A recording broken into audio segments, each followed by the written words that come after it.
Land of power, land of might, exceptional rage, endless fight, patriot bulldozer, leading the way, crushing all foes, making them pay.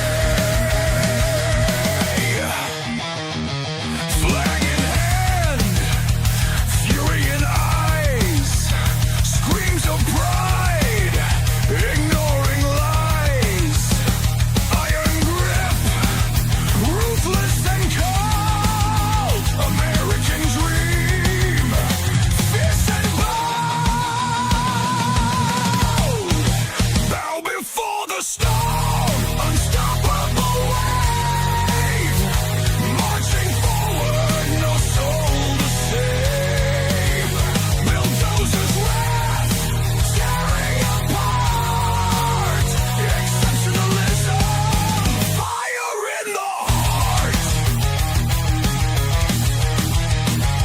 no retreat, no surrender, bulldozers force, a savage offender, red, white, blue, burning bright, in the chaos he finds delight, blazing trails of destruction left, in the name of the blessed, the theft, freedom's price, a crimson blade, bulldozer, savage again, legend made, bow before the storm, unstoppable wave, marching forward, no soul to save, bulldozers wrath, tearing apart,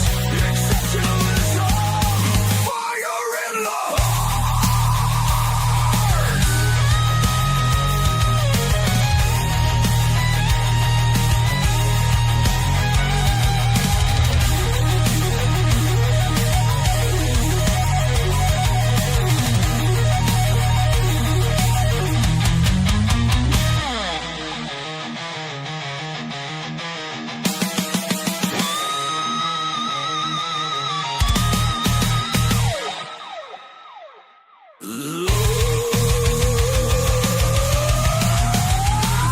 Blazing trails of destruction left, in the name of the blessed, the theft, freedom's price, a crimson blade, bulldozer, savage of fate, legend made, bow before the storm, unstoppable wave, marching forward, no soul to save, bulldozers wrath, tearing apart, exceptionalism, fire in the heart.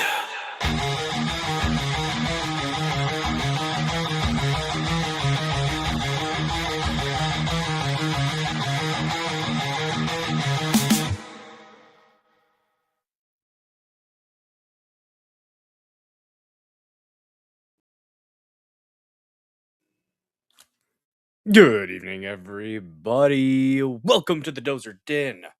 If you have not yet, smash that like button. Go ahead and give it a good thumping. Caress the like button. Tap the like button. Give it a little tap, tap, tap-a-roo. Caress the like button.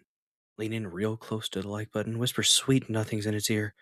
And then just pound away, because that's what you gotta do. Sometimes you get excited about the like button. I get it. But if you have to hit it more than once, hit it at least thrice. If you hit it twice, cancels it out. You don't want to do that. You want to be a proud killdozer here in the Dozer Den. Gosh darn it. Throat is a little bit better, Tim Finman. Hello there. Yes, throat's a little bit better. I had some of Anton's delicious rooibos tea. It helps. That was yesterday, though. Today, I didn't have any. What's up, Two Wild Irish Rose over there on pill.net? Thanks for red pilling and reposting. What's up, General Samuel Fields over there as well? Appreciate the support. Don't forget to follow me here on Rumble, on pill.net, on the X Machine at Bulldozer74 underscore underscore. I get invites with cultists and commies on the X Machine. You can follow me on YouTube as well, Bulldozer74 there. You can follow me on BitChute, Bulldozer74. You can follow me on the dozerden.locals.com.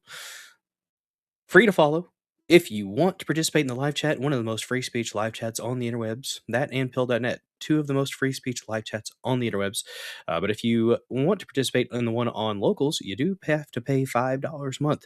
But when you do that, you get access to that live chat. You can post things you find interesting in that community, and you can comment under things that I may post.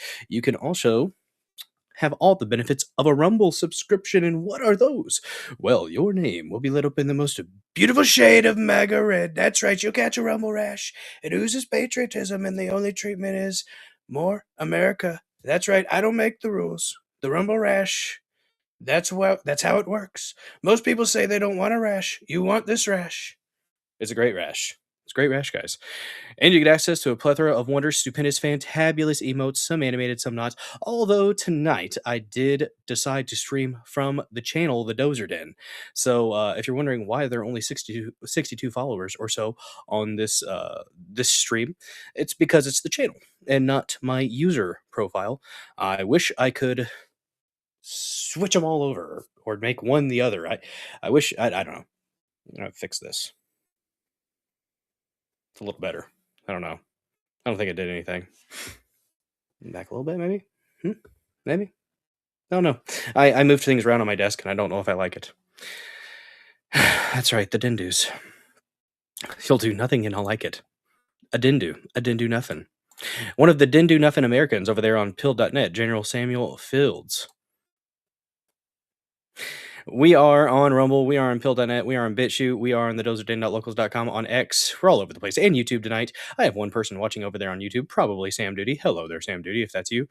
Don't forget to share this stream out with your loved ones, friends, family, ex-girlfriends, boyfriends, Zers, and friends. I'm not judging. Just keep it consensual between adults and preferably behind closed doors, and we won't have a problem. Gosh darn it. Don't forget to repost this stream here on Rumble and all other places, pill.net. I think you can do that on BitChute as well. What's up, Chops ITMC? Good to see you. On the X Machine, share this content so that we may welcome more killdozers here into the Dozer Den. Live chat's a little slow tonight. A little bit slow. Not showing any colors. That's weird. Huh. Oh well. Rumble's got some new clipping things. That's pretty cool. I hope eventually they decide to move some of that stuff over into the canvas, which I'm using, which is what I've been using for 218 streams. This is the 219th episode of the Dozer Den, by the way. Oh, I'm getting Rumble notifications. Will you? There we go. Hey. I got a comment on an old video. Eugene Schmuck.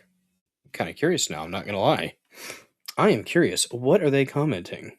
It's an old ass video. Gaza Ultimatum. Oh, it wasn't mine. It was somebody else's stream.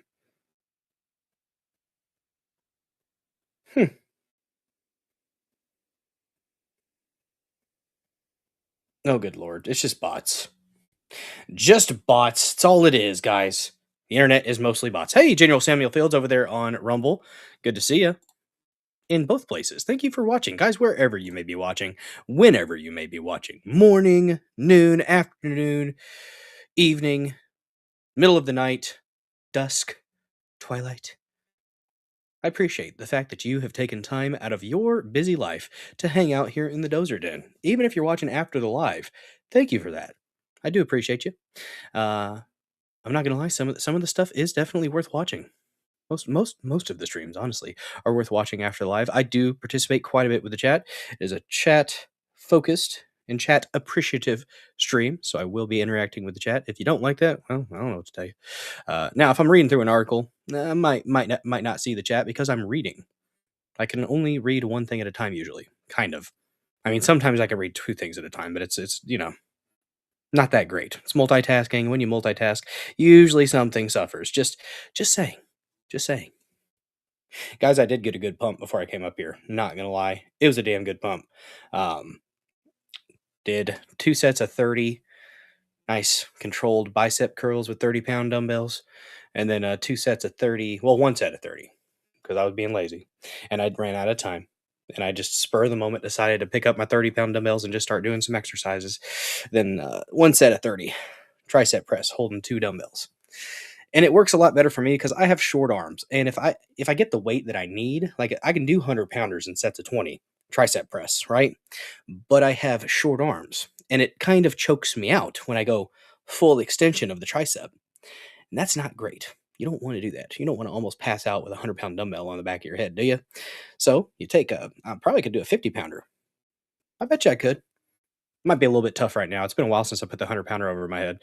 But if I'm doing 30-pounders in sets of 30, I think at least a 40-pounder in a set of 20 right now. Probably wouldn't be too hard.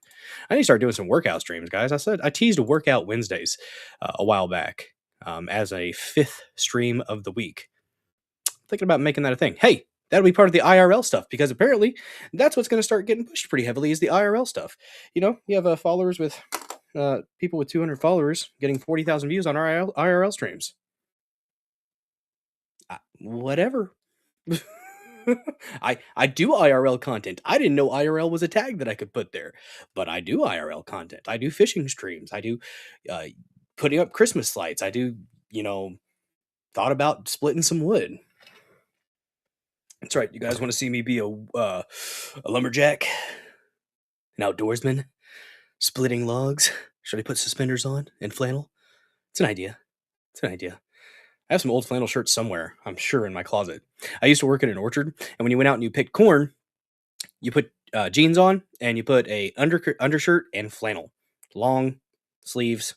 That's what you need. What is up, Jacob Castro? Sub Savages. Good to see you guys. Oh, good lord. Ah, Tim Finman, I just saw your reply on the post on X. Hopefully they nail him to the wall. Made this one myself for thoughts on him. Nice, Don Demon. He's true. He's not very Christian. He said he's a Christian though. He did. You cleaned the barn on stream. Pain in the ass to set up. It can be, but I have a tripod and I have stuff. I ripped down an old porch back in the day on our IRL. I might repost that. Because I thought that was a beneficial stream. I did a little bit of education on how to do things. There's not much education to it because it's just deconstruction. If you happen to have the bulldozer or bulldozer mentality, if your name's not Bill, deconstruction's the most fun part of a lot of projects for most people. I love the deconstruction part. I'm really good at breaking things and ripping things apart. Putting it back together, I mean, with the right guidance, I can do pretty damn good. But as far as like the actual, I'm good at it, but I have to, know what I'm doing. Makes sense, right? But guys, if you do repost this stream here on Rumble, I will be shouting you out periodically whenever I see that notification or whenever I do the refresh and check on that. What's up, Shma? Good to see you. Thanks for joining this episode of the Dozer Den. Don't forget to smash that like button, comment in the comment section, or repost this stream. And guys, I did decide to go ahead and make, since I am streaming from the channel The Dozer Den tonight, I figured I would be nice because I don't think all the subs, nobody's lit up in red. So we have no subs on this right now. Do you repost the Dozer Duck? Yes. Yes. So nobody's lit up in red because my subscriptions from my user account, my user profile, don't transfer over here. So I figured, shoot, I would go ahead and make the peach available for everybody tonight. I am such a generous creator. So kind, so caring. So everybody tonight, even if you're not subscribed, will be able to. Oh, wait, we'll be able to slap at that peach. Every now and then you gotta slap that peach. Yeah, Romo got that weird user and channel thing they do. Yeah, I don't like it. All your eyes are on the channel. Yeah, I rarely have streamed from the channel, so I figured I would. Yes, you are. You are subbed on the account. Over here, not so much. On the, on the channel, the Dozer Den, nobody is subbed. So sorry about that. But I figured every now and then I should probably stream from the channel. I wish I could just combine them. I don't know why there's two. I don't get that. Just let me make them the same. So I have over 1,000 followers on the account. So it's like, and in all, I have 1,200. So if you are one of the people who only follows this channel, check out the user account. There's a whole bunch of streams you've missed. Enjoy them. Watch them retroactively. Put them on in the background. Just for that nice white noise. The sultry voice of Bulldozer. That's what you could do. That's what you could do. And don't forget, guys, you can donate to the Dozer Den through Rumble Rants, through gifted subs. That's right, you can shower the chat with your love, or spray the chat with your love. Whatever verb you want to use, I'm not going to judge you, okay? We talk about stuff and things here in the Dozer Den. Stuff and things. Enunciation. It's important on the interwebs, okay? At the time of comments, silver is 99.44 per ounce. Well, gosh darn. Chops, you are the silver guy. Thank you for the information. I actually do appreciate that. I am not being sarcastic. You're the only person that gives me that information. I don't seek out that information, but I appreciate knowing about it. It's good to have just in the the back of your brain, kind of. If somebody starts talking about precious metals, I can be like, hey, you know what? Chops is my silver guy. He knows what's up. Legit. Yeah, I wish we could just combine the channel and the user account. That'd be great. That would be. There are some other ways that you can support the Dozer Den. You can donate directly to the Dozer Den household with Venmo or Cash App. 2 QR codes. One of them, or both of them, can be the one that you choose to donate directly to the Dozer Den household. That way you bypass Rumble and anybody else, or you can donate over there on pill.net. But if you're not able to do that, or you don't want to, I understand. You can... Oh, wait. Sartorius says it's $99.23, Chops. So Sartorius and Chops have two different figures. Sartorius, you pop in the chat and say that, talk about the silver prices too. I have 2 silver people. Excuse me. At least two. Good Lord, I can't quit burping. I don't know what's up. It's chicken patties. Had some great value chicken patties for dinner. It was good. We're going to talk about some things tonight, guys. We are going to talk about some things. So, first topic of the evening, Don Lemon. It appears he may have evaded justice. They have made some arrests. Which tells you something, guys. What does it tell you? It tells you that if Pam Bondi wants to get her scamming bitch ass in gear, she can actually make arrests, guys. Can you believe it? They did it within a week. But Clinton, Comey, Letitia James can't do that shit. You got to put the wrong person in charge of the actual indictment, and then apparently judges think they can just throw it out, even though there was merit behind the charges. But what the fuck ever. And we're just building a case. Just keep waiting, guys. Just keep waiting. Okay. All right. That's fine. It's fine. Be that way. But I did come up with a cool thumbnail. Guys. Don Lemon evading justice. He is under the bridge, running away. He's got his little camera, being gay and whatnot. And the police with dogs chasing after him. You can run, Donny boy, but you can't hide. Or apparently you can if there's a magistrate judge whose wife apparently works for Keith fucking Ellison, the Attorney General of Minnesota, who is a commie faggot. It's bullshit. I'm done with it. Fucking done with it. And apparently, she has a bunch of anti-ICE stuff on her LinkedIn. That's cool. That's the judge. That's the magistrate judge that you need. What is wrong with these people? And also, magistrate judges, some really, really different rules for them. I don't really understand what that's about, but it's a thing. So yeah, there's that. I don't like it. And apparently some of the charges against even the Nikema and the other lady that was involved in planning the actual invasion of a church. We're not going to call it a protest because that's not protest. That is trespassing. That is violating people's First Amendment rights. So, yeah, very gay. Don Lemon doesn't get charged though. He gets to skirt justice apparently. But apparently they're looking at other ways to get him to hold him accountable.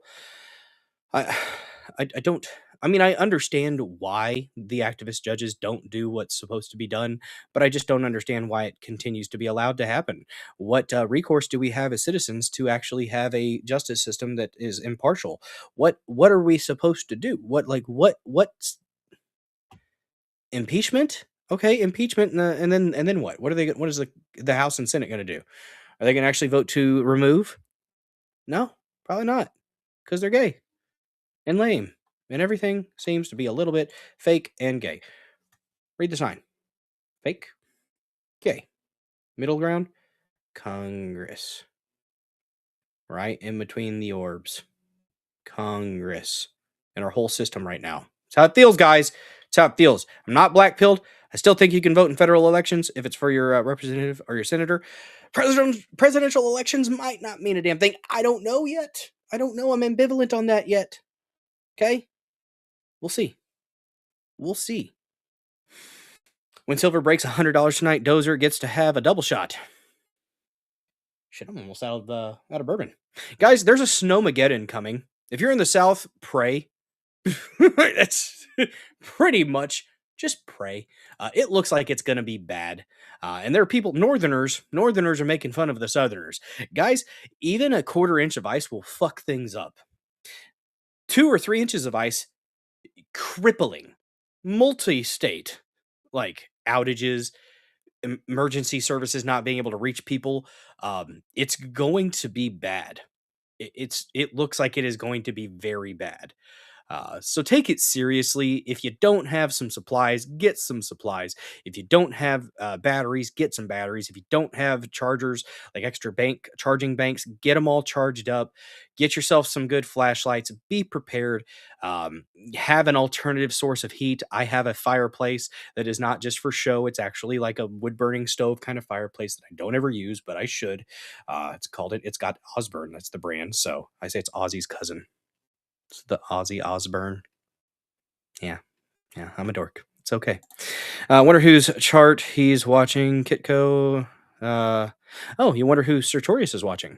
Is he watching Kitco, AppMax, Summit Metals, Pure Metals, etc.? I don't know. The ice boundary forecast is south of Madison County. Yeah. Yeah, right now it is. You've been watching that too, yeah. There for a minute, it looked like it was going to be coming right through us. Right now, it is still staying south. I was going to be traveling to Oklahoma next week. That's not happening. Little Bro Dozer and I are not going to be making a trip down to Oklahoma after a potential 12 inches of snow is supposed to fall this weekend. Hopefully, it ends up just staying snow. But if you don't take this kind of thing seriously, it can kill you. And have some water on hand. If you don't have potable water containers, get you some potable water containers. If you don't have some iodine tablets, that's a good thing to have on hand. Like I said, an alternative heating source. I've got a alternative cooking, little camping stove that I can hook up if I absolutely needed it. I can also make a fire. Make sure your lighters are full, or if you need to get some new lighters, get you some new ones. I've got like 3 lighters, I think, so I should be okay. Got this amazing America lighter right off here to the side. Have some good footwear. Have a bunch of blankets just in case if the power goes out. You're gonna need to stay warm. If you have somebody who can come get you, have something lined up to where you can have them come get you. If you've got a solar powered charging bank, that's a really good idea too. I've got a really cool one. I used it actually when I was putting up the Christmas lights, guys. It's got a solar panel charger on top, and it's got one of the little axle. No, what the fuck is it called? You crank. It's got a crank on it that you can crank up and charge for a little bit. So, or run the light in that fashion. So, have some options, have some things to be thinking about, ways that you can protect yourself and your family, and stay off the road if you can. Just stay off the road, especially if it's ice. Guys, I think of that episode of the Magic School Bus where they were in the textbook and they got to the chapter on friction, and they were talking about a frictionless plane, and it happened to be a baseball field, and they were playing baseball on with no friction, and how they were all sliding around. That's what it's like on an icy road, like that thin layer of ice. There's no point in trying to drive on it. Just don't do it. Just don't. It doesn't work. What's up, Laura? Good to see you. We are streaming from the Dozer Den channel this evening with a Slap of that peach. And so, yeah, nobody's subscribed to this channel, so I figured I would go ahead and make the peach available for everybody tonight. Because I've heard it's a good idea to stream from the channel every now and then. I wish I could just merge them. I want to message somebody and see if that's a possibility. I don't know if it is. But guys, don't forget to repost this stream here on Rumble. I'm gonna check on that real quick. We got likes. 6 people watching. My goodness. Good lord, the viewership numbers have gone down dramatically.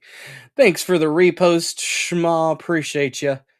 And for a comment on the stream. Much appreciated.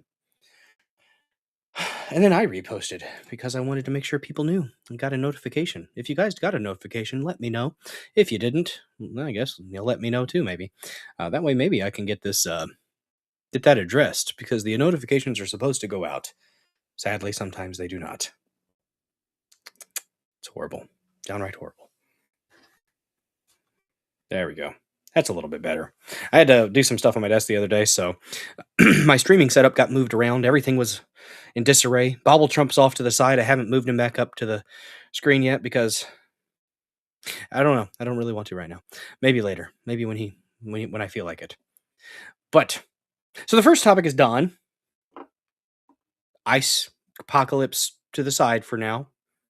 But we're gonna play a clip from Ryan Hall. Ryan Hall, y'all. Really great coverage. Not sensationalizing things, just science, just about the science of the weather. Really cool follow on I think he's only on YouTube and X. I don't know if he's on Rumble or not. He really should be. That'd be awesome if he was on Rumble. Next topic, guys. Second topic of the evening. Greenland. The Greenland deal. Are we at a point where we're not talking about invading and taking over? Have we established some sovereign base square footage? Square mileage? Maybe. Thank you, Laura Blades, for the repost. Appreciate the heck out of you. I've got my notifications on so I can actually see that now. Haha. And I'm getting a notification. So great. Thank you for that. We're going to talk about the nuances of the Greenland deal. We've got Mark Rutte, which I think he's involved in NATO or the EU or something. I try not to give too much of my attention to the Europeans because they're useless. But we should probably listen to what a little bit of what he has to say. We have a clip and an article about it. What is up, Potar Jr.? You ran out of the red rash. Yes, everybody is out of the red rash on the Dozer Den channel because this is the channel, not the user account, which I've got where I have all my followers. I'm sorry. So that's why I made the peach available for everybody tonight. If you guys want to shower this chat with your love and subscriptions, you can. It's up to you. It's like $5 or so. It's cheaper from the browser than it is from the app. Just throwing that out there. I'm here to help. Builder Trump, I can't even look at you right now. Something like that. Yes, Harry Toe. Yes, I know. We are on the Dozer Den channel right now instead of the user account. So the red rash is missing. I apologize. But the peach is available for everybody. Oh, there you go. Potar Jr. There you go. Slap of that peach. Sometimes you gotta slap that peach, guys. Sometimes you gotta slap that peach. But the cool thing, about the Dozer Den channel, it has subscriber-only emotes as well. So there's that.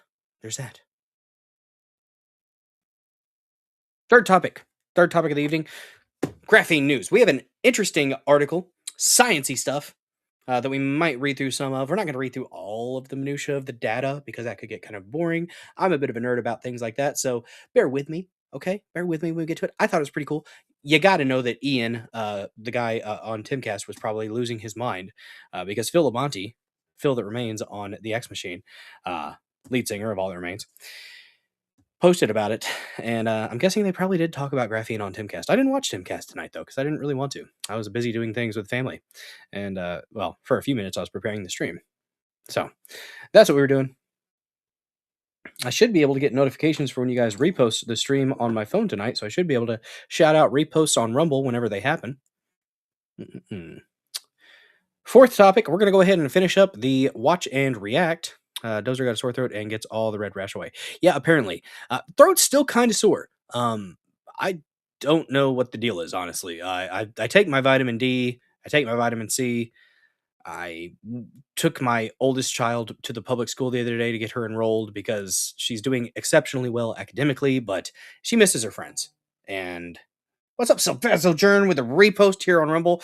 See that? I can call it out when it happens when I have my notifications on. Yes, I see that.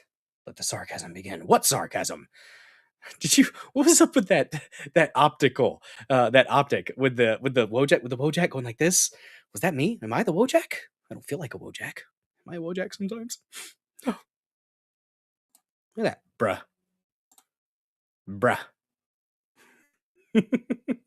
Guys, any stream that we do here in the Dozer Den, whether it be on the account or the channel, if we hit $50 worth of donations, I'll put on a fancy hat. We have many fancy hats to choose from. Okay. And eventually I'm getting a cool pair of sunglasses. I do have sunglasses actually on my desk somewhere, I think. That'll be for double fancy hat cool.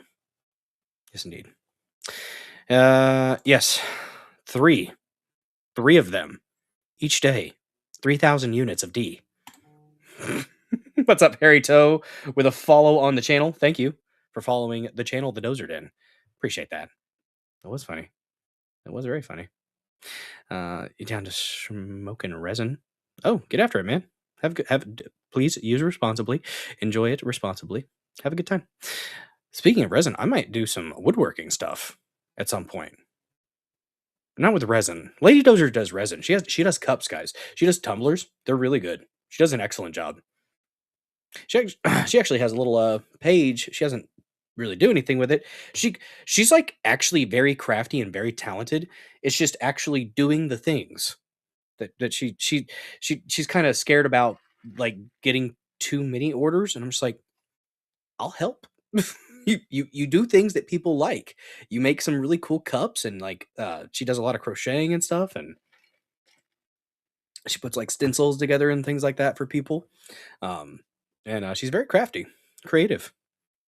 Middle Dozer has actually gotten that gene from her. So, oh my goodness gracious, look at that hairy toe coming in and just flopping it on the table. Dishing out 5 subs to the Dozer Den channel. Absolutely fan-freaking-tastic. Thank you so much for that. Spreading the rash. Guys, I think we'll bring Bobble Trump back in for this. Oh yes. Everybody, you got a rumble rash. Thanks to Harry Toe. Look at that schma. Tim Finman. One of the best. Not the best, one of. Potar Jr., Laura Blades, Sartorius01. You've all gotten that rumble rash. There are subscriber-only emotes. Enjoy them. Have a good time. Thank you very much for that. I appreciate the heck out of that. Guys, not gonna lie, 5 gifted subs, dropping them like a boss, makes me want to play one of my favorite clips. C. Jews in space!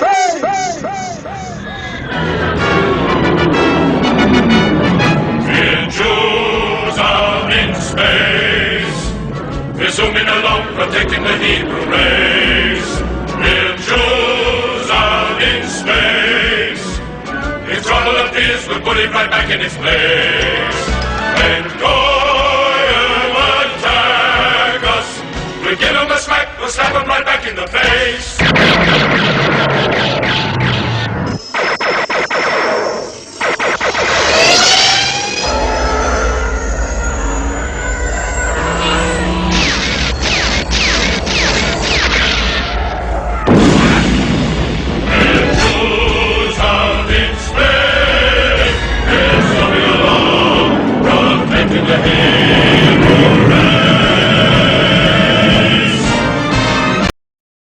Huzzah! Yes, the throat is still somewhat gay. I actually had a long day at work today where I was using my voice a lot, so that didn't help. My voice is going to get deeper as the night goes on, guys.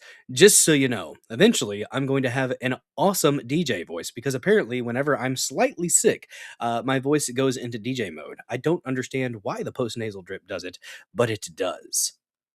So as the stream goes on, the voice will get deeper, the DJ vibes will increase, and we'll be here for all your needs.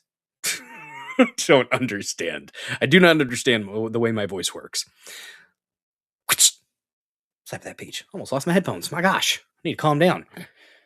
But we're gonna finish talking, watching. We're gonna do finishing. Lord, the interview with Randall. Good Lord, words are hard. Talking, Jesus, not like I do that a lot. Randall Carlson and Graham Hancock. We're talking about Atlantis. I think we're about an hour into that. I figured we get to the end of the stream, we'll probably watch the rest of that. It's about an hour. Just feel like kind of hanging out with you guys and listening to some nerdy stuff. When we get into the graphene news, guys, I've done research and I presented put together like articles and stuff. We didn't actually submit it to a journal or anything because we needed to do one more we needed to do one more sample run. We didn't get to do that because, well, I was busy and we ran out of time. But I did get to present the research while I was in college, which was fun. It was a 218 item questionnaire about the possible emotional attachment to cell phones and social attachment to cell phones and emotional reliance. I think that's what the name of the article was, and the study. It was a good time. I enjoyed it. I had fun with it. I had a really cool mentor professor, Dr. Overby. She was a lovely woman. I don't know what she's doing. She was a little bit older, so she might not be here anymore. That would be sad. She was lovely. I worked with a student. Her name was Chingma. She's great. Last time I saw her was actually at an anime con in the city that I went to college in, and she was selling anime girl figurines, busty ones. I'm like talking to her, and I'm talking to her at this table, and I'm like, I'm not even looking at what's on the table, and then I look down, and I'm like, well, hello there. And she goes, yes, look at them. That's what they're there for. She was very Chinese, okay? Very Chinese. She had a great sense of humor. I liked hanging out with her.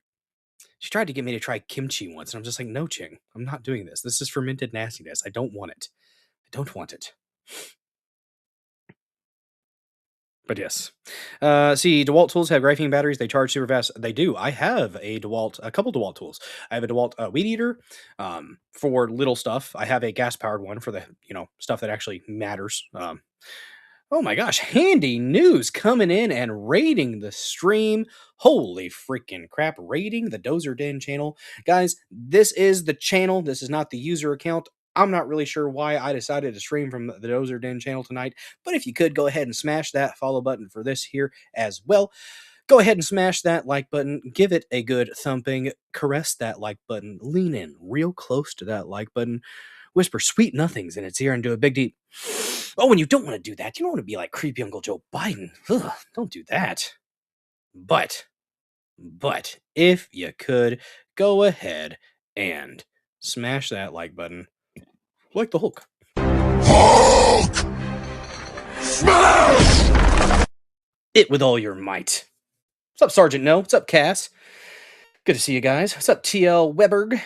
And to follow the Bulldozer account as well, we got 2 more people following the Dozer Den. Very nice. Thank you guys for that. Maybe I'll start streaming from the Dozer Den channel more often. Maybe that'll, I don't know. I've been told I should.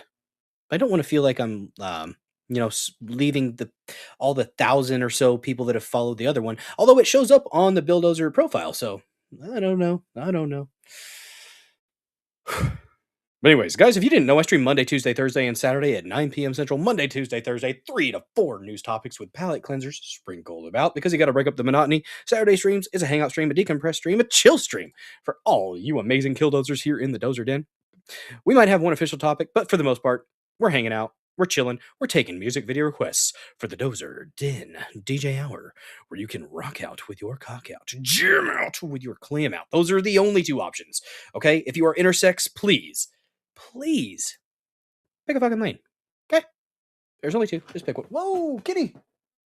She had a Mufasa moment. Guys. She was up here being my kitty co-host for a brief moment. Maybe she'll come back. Oh, she's coming back. Look at her. She's not disheartened by the fall. She fell off of the armrest. Good stretch. Good kitty stretch. She fell off of the armrest, and then she landed on the bed, holding on like Mufasa on the cliff, guys. But Scar wasn't there to throw her down into the wildebeests. No. Hey, yeah, follow Handy News. Thanks for the follow, or thanks for the raid, Handy. What's up, Neurodivergent One, Mod King in the chat, and Mod Queen Cass. Hello there, the two awesomest mods on Rumble, in my opinion. It's happening. What's happening? You clicked for Mohawk Cat. There is the Mohawk Cat. Yes, yes, indeed. Make sure you hit that follow and smash the thumbs up. And repost, peeps. Bacon thumb. Bacon thumb. Bacon thumb. Guys, I was giving a little bit of advice to the chat earlier about this winter weather. If you're not taking it seriously, please take it seriously. Ice is no joke. If you are in that nasty purple band, uh, hunker down, have an alternative heat source. Take care of yourself. Get some batteries, get some light, get some potable water containers. Make sure you have some fresh water ready in case the power goes out. If there's a quarter inch of ice, it can do a serious amount of damage. If there's an inch or more of ice, good lord. Um, I remember the ice storm of '09, I believe it was. '08 or '09. And it was very bad. I lived out in the on a farm. We were out of power for 2 weeks, okay? We luckily had ways that we could still do things, a lot of frozen stuff, that we just put out in the outside because it was cold, so that's where all the stuff went. And what is up, Neurodivergent One with the repost? Thank you for that. Sam Duty following the Dozer Den channel. Thank you guys, appreciate you. Yes, the kitty is hanging out being a co-host. But please take this stuff seriously. When overlaid, all the videos show a constellation and repeat back all the Voyager. Oh, what are you talking about? That sounds cool.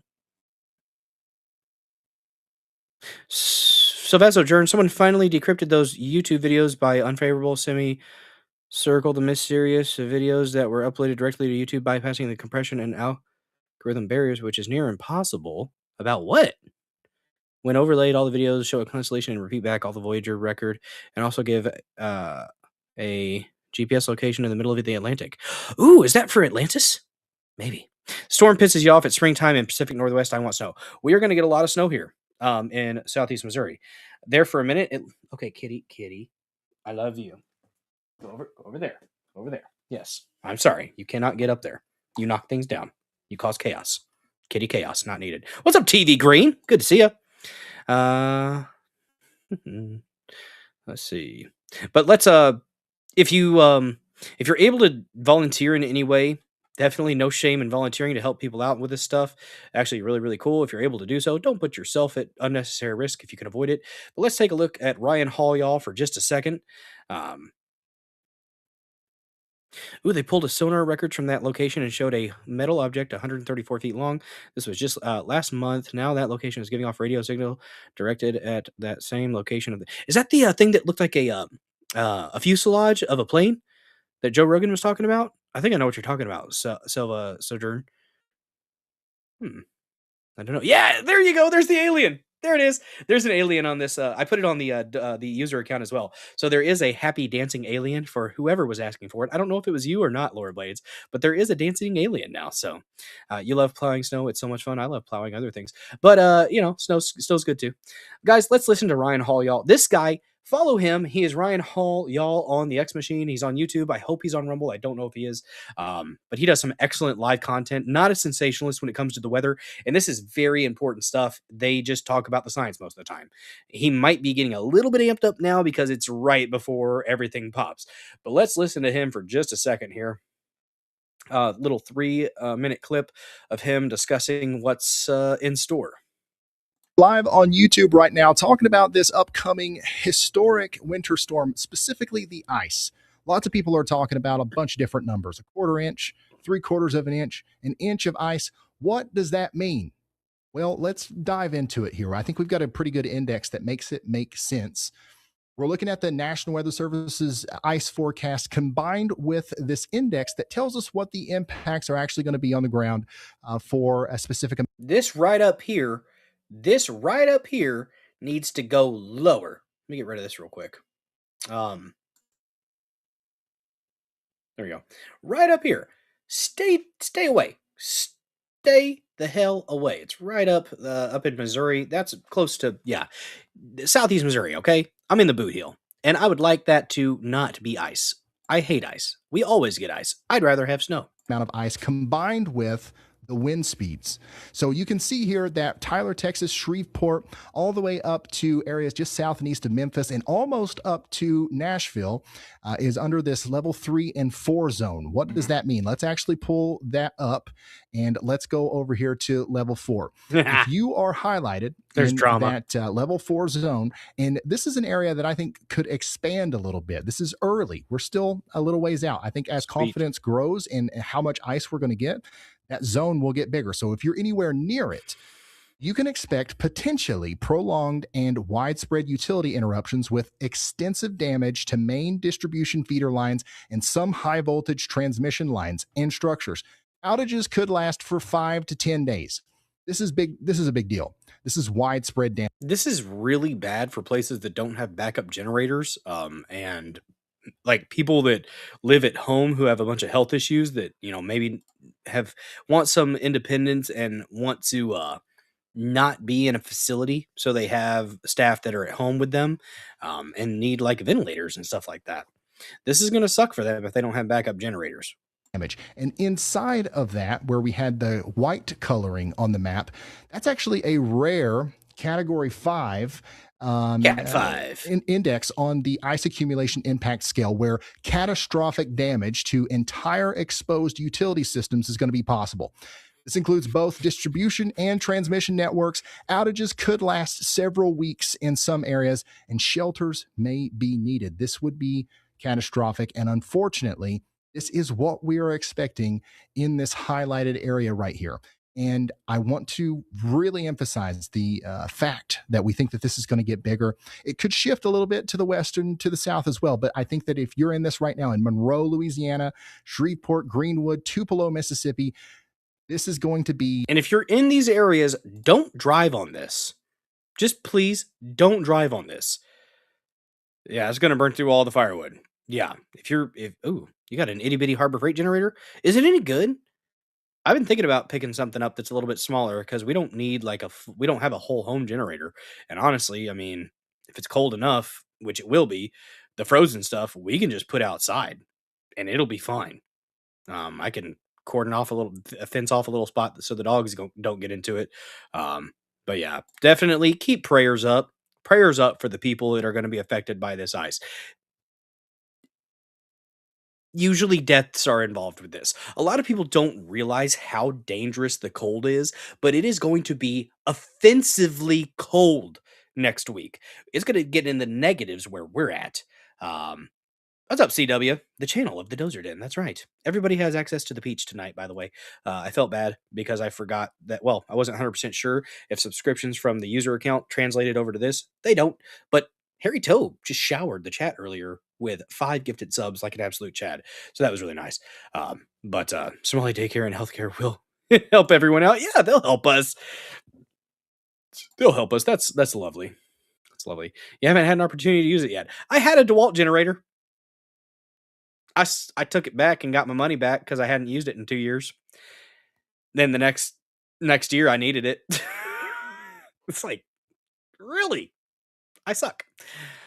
Yes, but let's just take this seriously. This is not a joke. This is not something that you can just, it won't be that bad. It's probably going to get that bad. If you're in these areas where the ice is going to hit, there's going to be a lot of problems.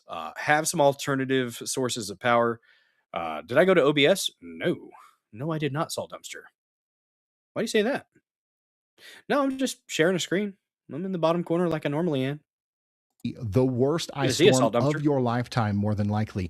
And once again, if you're anywhere close to this, all the way up to Nashville, all the way back to Dallas, you're too close for comfort. You've got to start preparing for potentially days without power. And then also, we're going to have another problem area over here just north of Atlanta, all the way up to just south of Richmond, east of the Appalachian Mountains, where we're going to have some cold air damming.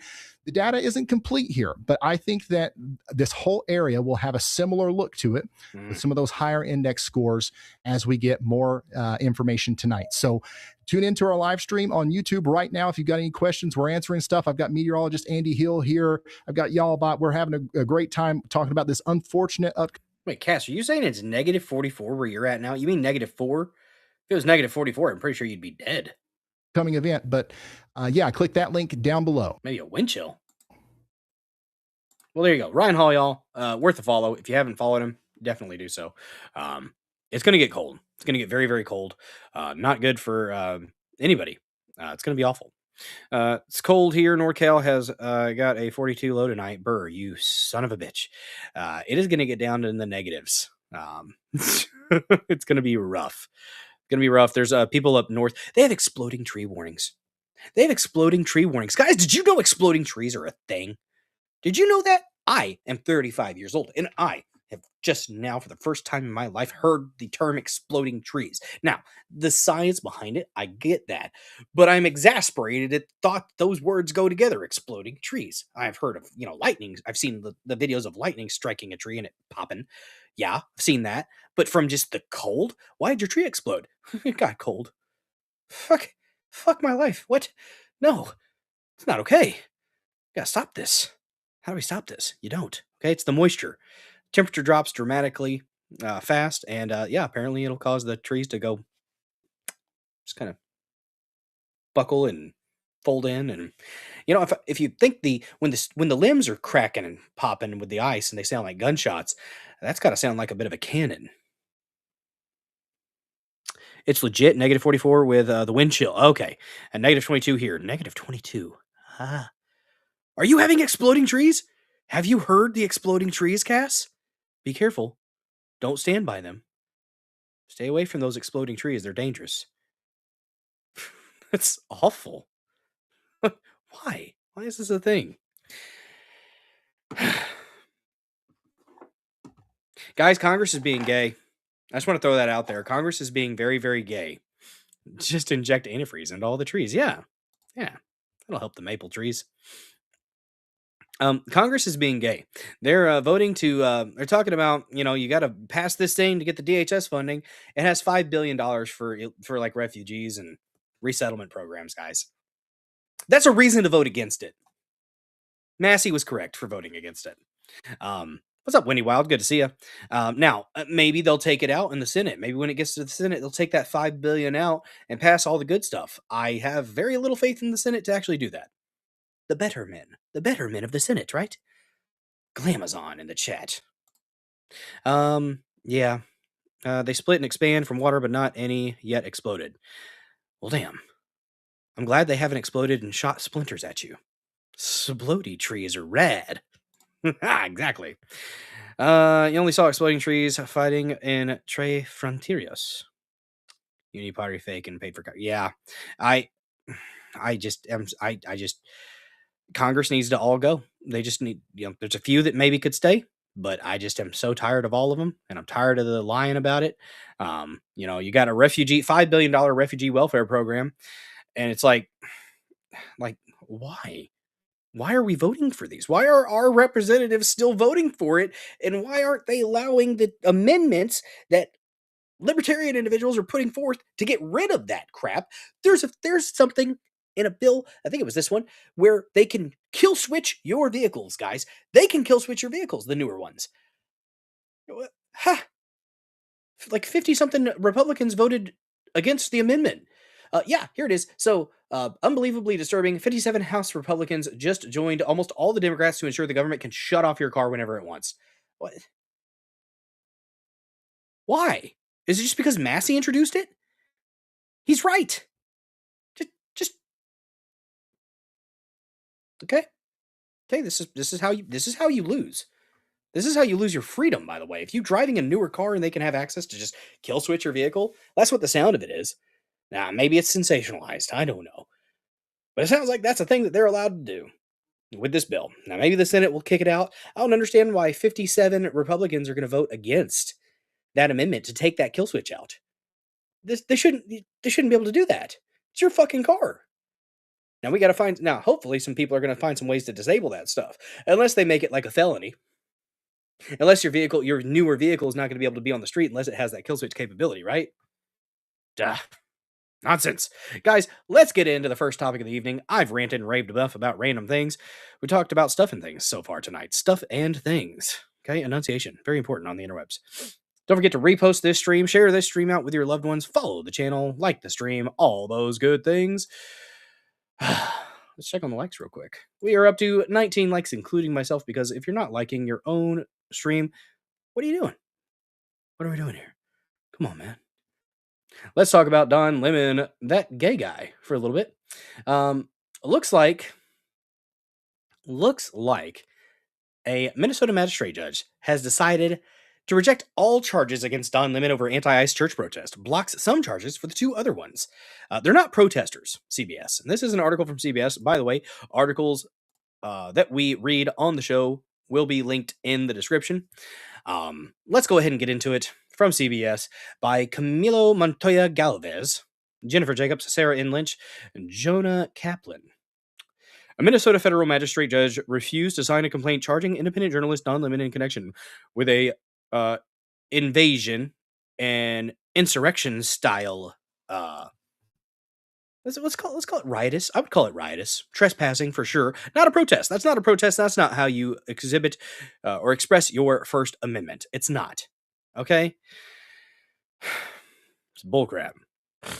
In connection with the protest inside a church in St. Paul on Sunday, multiple sources familiar with the proceedings told CBS News.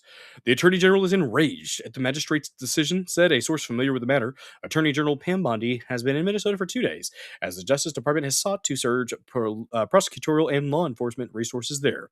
A different source stressed that the process is not over, and the Justice Department could find other avenues to charge Lemon. They should. This was not him being just a journalist documenting things. He literally is on tape talking about casing the joint beforehand, and he's involved in the planning of the event.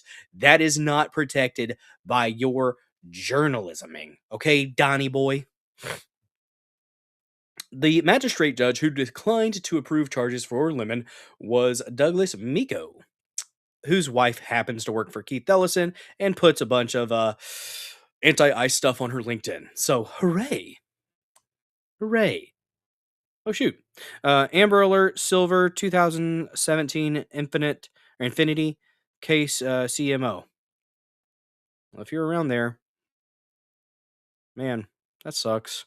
Thanks for sharing, TV Green. If I tell y'all, maybe she'll quit screaming. Maybe. Hey, if somebody's is able to see that, gosh, I don't know. We have 20-something or ish people watching the stream, so praying that the kid's okay. That sucks. I hate that. Hate that when people take advantage of kids. Let's see. Lemon's attorney, Abby Lowell, said in a statement Thursday that the magistrate's actions confirm the nature of Don's First Amendment protected work this weekend in Minnesota as a reporter. He's not a reporter. He's an activist. He lied. He was there being an activist. Should the Department of Justice continue with a stunning and troubling effort to silence and punish a journalist for doing his job, Don will call out their latest attack on the rule of law and fight any charges vigorously and thoroughly in court, Lowell said. The government had hoped to charge Lemon along with a raft of other people who participated in the protest at the church. They need to charge everybody. Charge everyone. The focus on Don Lemon was a bad idea, in my opinion. Don't just focus on Don Lemon. Focus on everybody. Because if you focus on just Don Lemon, it's very, very easy for him to be made a martyr. Because I'm a black gay man in America. No. Don't give him what you want. Get everybody. Shotgun approach. Figurative shotgun approach. Not literal. Any Fed boys in the chat? The government had hoped to charge. Okay, so we got that. On Thursday morning, Bondi announced 2 arrests connected to the church protest. They actually got another guy. They got the Wesley. I think his name's Wesley or Williams, something like that. The obnoxious one who was screaming profanity at children. They got that weirdo. I think he goes by Awoke Farmer or something like that. I think that's his Twitter handle or something like that. Absolute insane man. And he's like, oh, I'm a veteran. Yeah, you got other than honorable discharge because he stole stuff and was a drunk. So, how come a judge gets to legislate from the bench? Yeah, these activist judges, in my opinion, they need to be dealt with. There's ways to do it. There's ways to do it. But our Congress won't do a damn thing because they suck. On Thursday, so Chantil Louisa Allen, who serves on the St. Paul School Board, and Nikema Levy-Armstrong, Bondi alleged that Armstrong was involved in organizing the protest. Bondi later said a third person, William Kelly, that's his name, William Kelly, was arrested. Allen and Armstrong both appeared in federal court in St. Paul on Thursday, where they were each charged with violating a civil rights law that prohibits two or more people from conspiring to interfere with constitutionally protected rights like the free practice of religion. Miko, who presided over Thursday's hearing, declined to approve a second criminal charge against the two local activists that accused them of violating a provision in the FACE Act. They literally did violate the FACE Act, you son of a bitch! Which makes it a crime to use force, threats, or physical obstruction to injure, intimidate, or interfere with a person who is exercising their First Amendment right. This motherfucker. After due process, something involving their robes and trees would be a really great fucking idea, in my opinion. Fuck these motherfuckers. After due process, of course. I'm mad about this. This is not okay. Literally, the FACE Act says it is in the middle. It's sandwiched between your abortion satanic shit. It talks about protecting religious institutions. It's the second provision of the FACE Act. Look it up. Asshole. I hate these people. I hate these people. I hate that they could just literally look at the text of the law and decide to ignore it. How is that possible? Do we get to do that, guys? Do we, as just general plebs, do we get to do that? Do we just get to ignore the laws? Do we get to look at the text, acknowledge that yes, this is actually what they were violating, and just say, nah, we don't need to mess with that. This is because this is somebody that we like. We don't have to do that. We don't have to actually apply things equally. We don't have to have equal application of the law. We don't actually have to hold people accountable if they're on our side, because if they're on our side, well, man, they did the right thing. We are actually able to tell two lawyers that firebombed a police cruiser in the BLM Summer of Love, they're on the right side of history, and be empathetic to them. That's what happens in this justice system. We need to clean house. They all need to go. If they are not constitutionalists, if they are not following the letter of the law, if they are activists from the bench, they need to be removed, viciously removed from the bench, quickly removed from the bench, legally, peacefully. Legally, I'll take the peacefully out. Legally removed from the bench. This is disturbing, and it's going to continue to rot our country unless we see something change.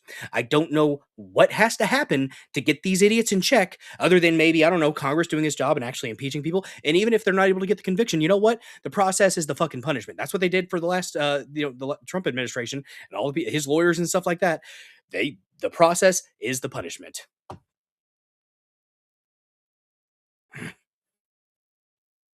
Yeah, don't go to jail. Don't go to jail, Harry Toe. Legally. Legal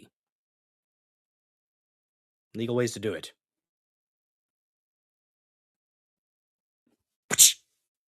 Slap of that peach. There is recourse. There are things that can be done. It gets tiresome. It gets tiresome when we know what is supposed to happen and it doesn't happen. It gets old. And it makes you wonder, what the hell is the point of it? What's the point of it all? What's the point of even acting like there's a system that can hold people accountable if it's not actually happening ever? Not ever. That's a blanket statement. That's stupid. But I just get damn tired of people not being held accountable. If it was you or I, if it was one of the normal plebs on the freaking lower levels, we would be raked over the coals for some of the stuff that goes on at the higher levels, the higher echelons of government. But when it comes to this crap, apparently not. Rant over. Back to the article. We used the rant button tonight, guys. We used the rant button. Don't go to jail. Don't do anything to go to jail. I'm not advocating for violence. Don't do things that are stupid that will get you in trouble. Okay? Okay.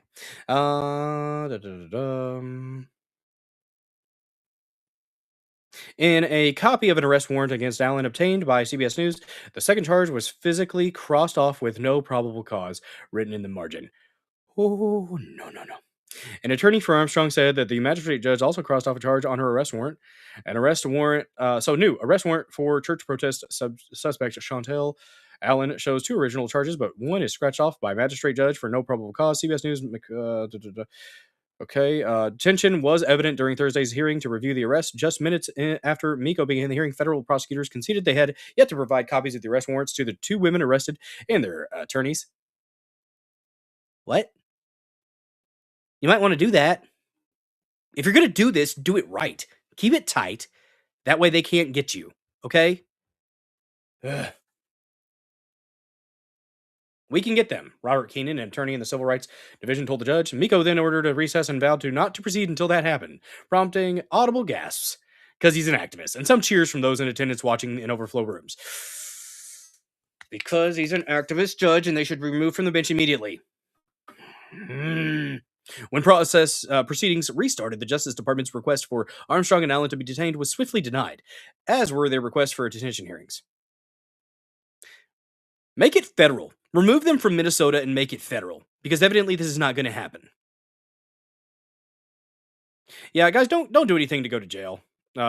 Just, you can get fired up, you can be mad, but don't actually. I'm definitely not advocating for violence or anything like that. I'm advocating for the system to actually work the way it's supposed to, so that they can be immediately removed. Is what I'm saying. You think it's being botched on purpose? I don't know. I hope not. I'm praying for some accountability. I'm praying for things to go right. I'm praying for the system to actually work the way it's supposed to, so that I'm not black-pilled about it. Okay, I don't like the feeling of the black pill. I don't want the black pill. I'm not going to be a black pillar. We're not going to do that. We're going to hope for good things. We're going to put positive energy out there. But I'm going to be mad when I see injustice. Okay, I'm going to be mad. I'm going to be passionate. That's how I am. I can't help it. Yeah. Ultimately, both Armstrong and Allen were ordered to be released on condition they remain in Minnesota, stay off Church's property, and avoid contact with any witness or victim. But later Thursday, defense attorneys told CBS News that both Armstrong and Allen would not be released, pending the Justice Department's plan to appeal and seek their detention. Well, good. This is the due process for the prosecution that doesn't seem to happen to folks we try to get out of Whipple or any other effing jail in this city, limited attorney James Cook, who represents Allen. A judge is expected to make a ruling on the Justice Department's appeal on Friday. Prosecutors also, a judge. Is it going to be the same judge? Okay. Is it going to be the same? I don't know. Let's see. So prosecutors also asked that the criminal complaints remain sealed, despite the very public nature of the case, a motion that was approved for 24 hours. Of course. The two federal prosecutors who appeared in the courtroom are not from Minnesota. Before joining the Civil Rights Division, Keenan previously worked as a federal prosecutor in Los Angeles, where he argued that a local deputy sheriff convicted of civil rights violations should have his conviction on the felony count struck and should not serve prison time. Do we want to know the reason? The efforts to strike the felony conviction led several prosecutors on the case to resign in protest. Okay, well, that's the worst way that you can present that. Yes, don't forget the thumbs up, guys. Yes. Let's see. We can't have meaningful arrests until the rogue judges are impeached by Congress and removed. Well, that's the thing. They're not going to. If they get impeached, are they going to be removed? Probably not. Our Congress is feckless. They're not going to actually vote to remove. But like I said, the process is the punishment. So at least we could go through the motions and act like we're trying to hold people accountable and put them through the ringer. I guess that's all we can hope for. If that's all we got, that's all we got. Yeah.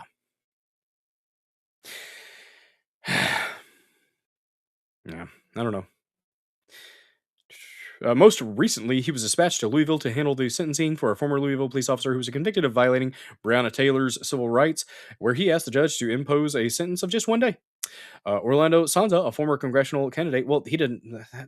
That honestly, that case, Breonna Taylor, a cop should not have been found guilty. So yeah, 1 day would be fine. Orlando Sanza, a former congressional candidate from Ohio, was tapped by Mr. Trump to work in the Civil Rights Department, Civil Rights Division last summer. What's up, Sanglant? Good to see ya. Oh, shoot. Just a second here. I'm getting a notification. I should check my Venmo.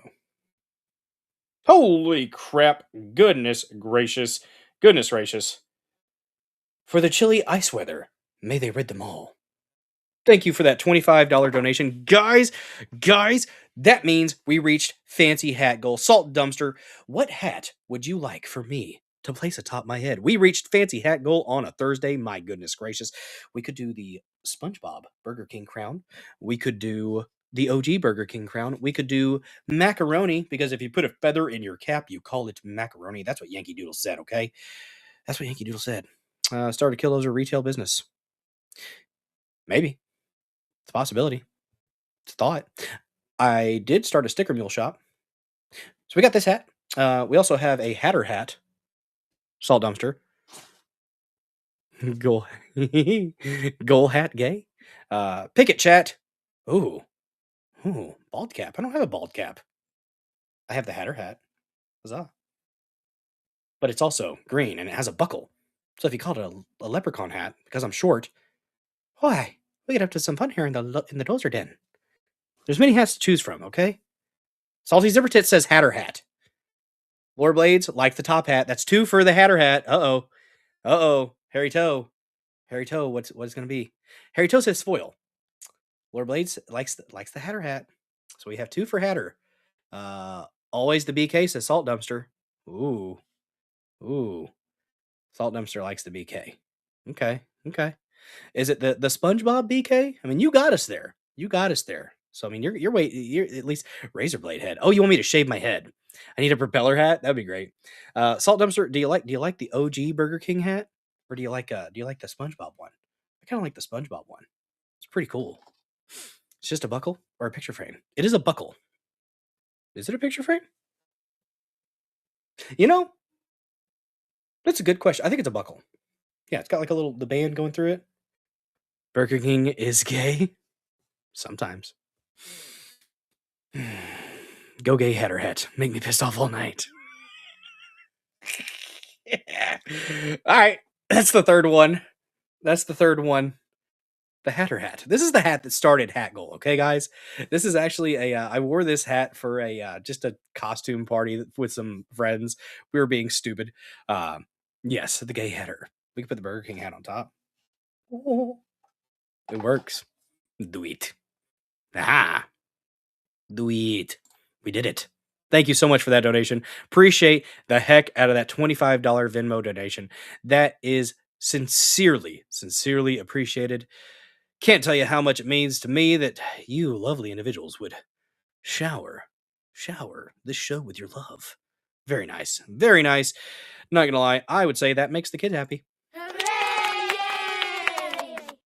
Look at that. Absolute Chads in the chat. Harry Toe too, and Salt Dumpster. Making the kids smile, clap, and just have a good time. Okay. That's what it is. That's what we do. It's what we do. Good job, guys. You brought joy to the children. That's what it's about. Okay. That's what it's about. Let's get into a little bit more of this article. See if we can get me ramped up any more. Don't know if it's good for my blood pressure, but it's all right. Bill doesn't have an ounce of dandruff, and I'm jealous, so you don't even know the half of it. Oh my goodness gracious, Harry Toe, what just happened? He made the kids happy. You helped. Okay? You helped, Harry Toe.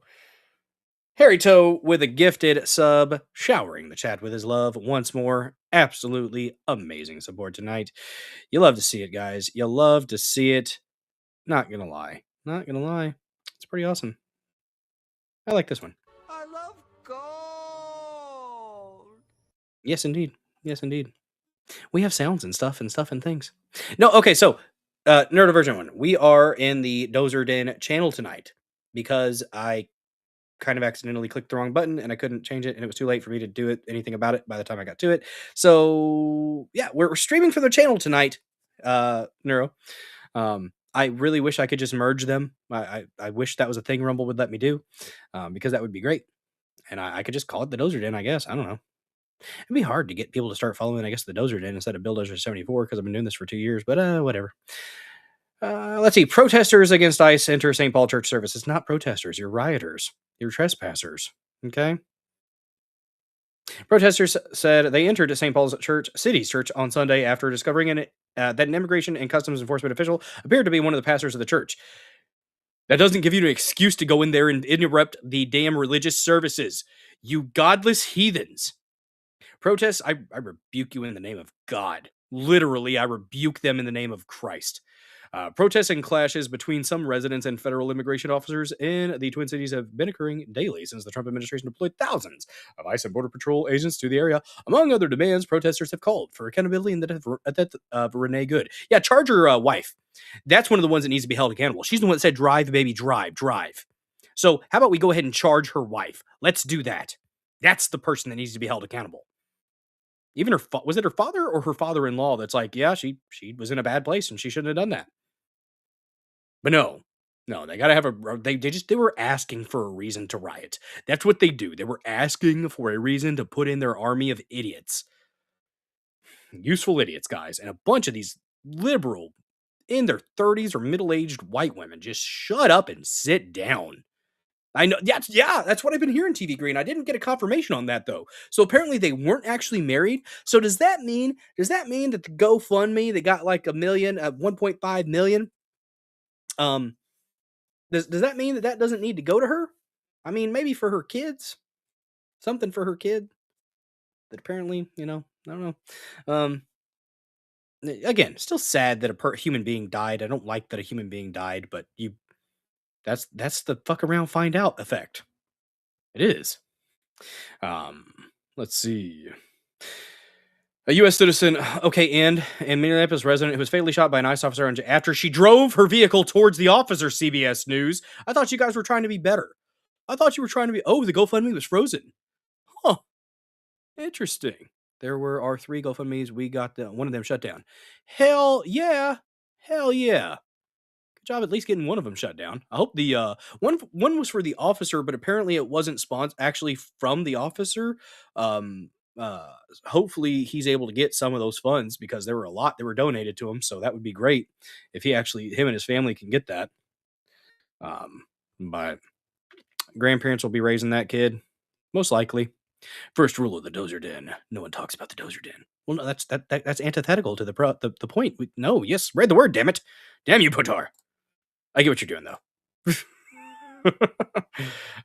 Let's see. Lemon, a former CNN anchor, attended the protest, which interrupted the Sunday service, prompting congregants and their families to leave. In an interview with the pastor, Lemon said, "There's a Constitution and a First Amendment, and freedom of speech and freedom to assemble and protest.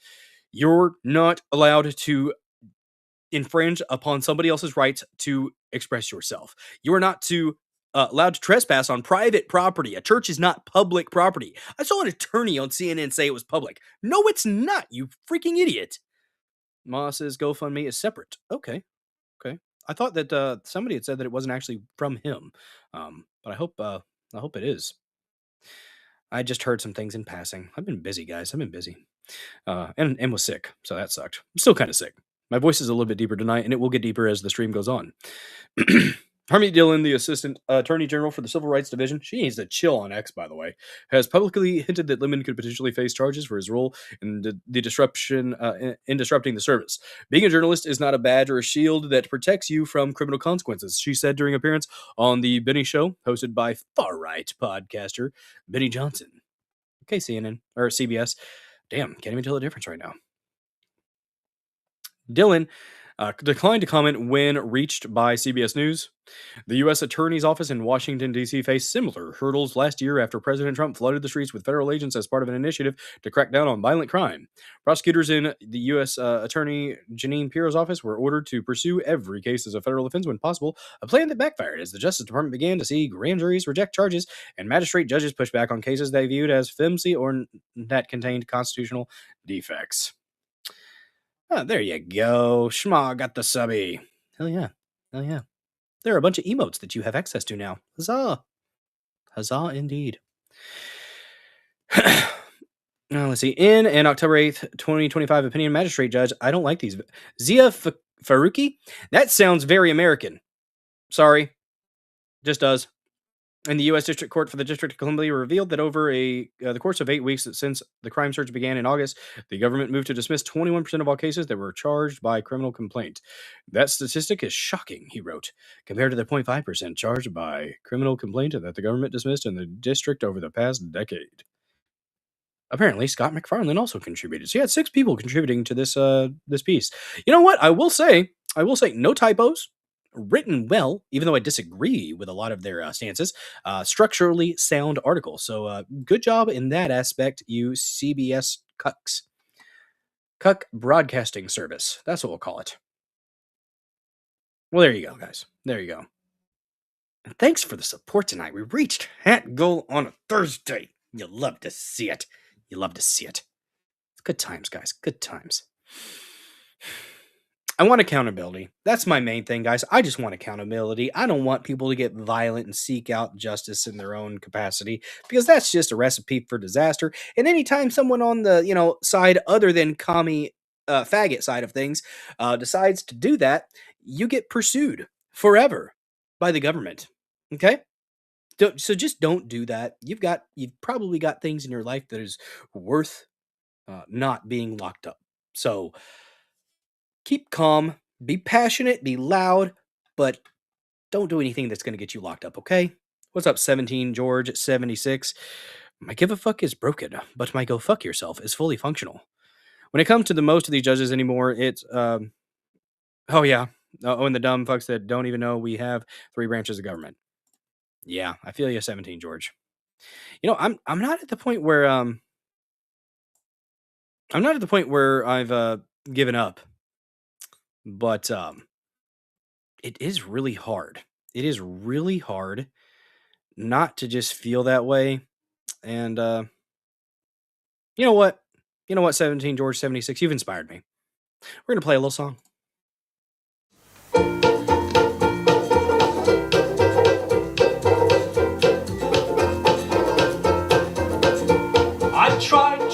Tried, and I tried even more. I cried, and I can't recall what for. I pressed, I pushed, I yelled, and begged in hopes of some success. But the inevitable fact is that it never will impress.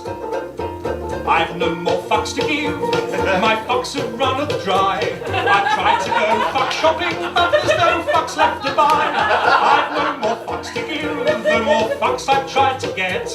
I'm over my fuck budget and I'm now in fucking debt.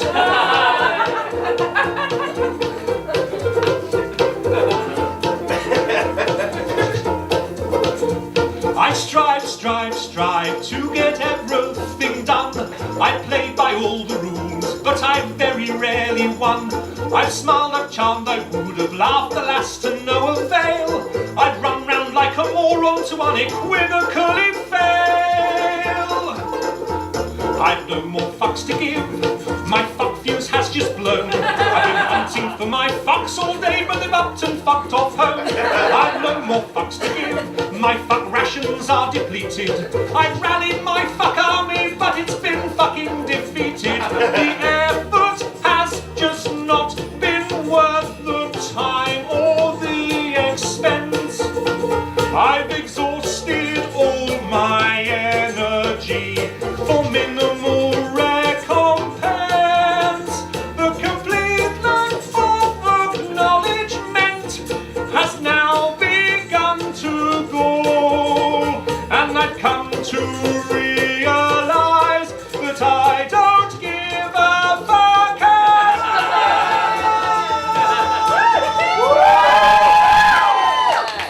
I've no more fucks to give, my fucks have blown away.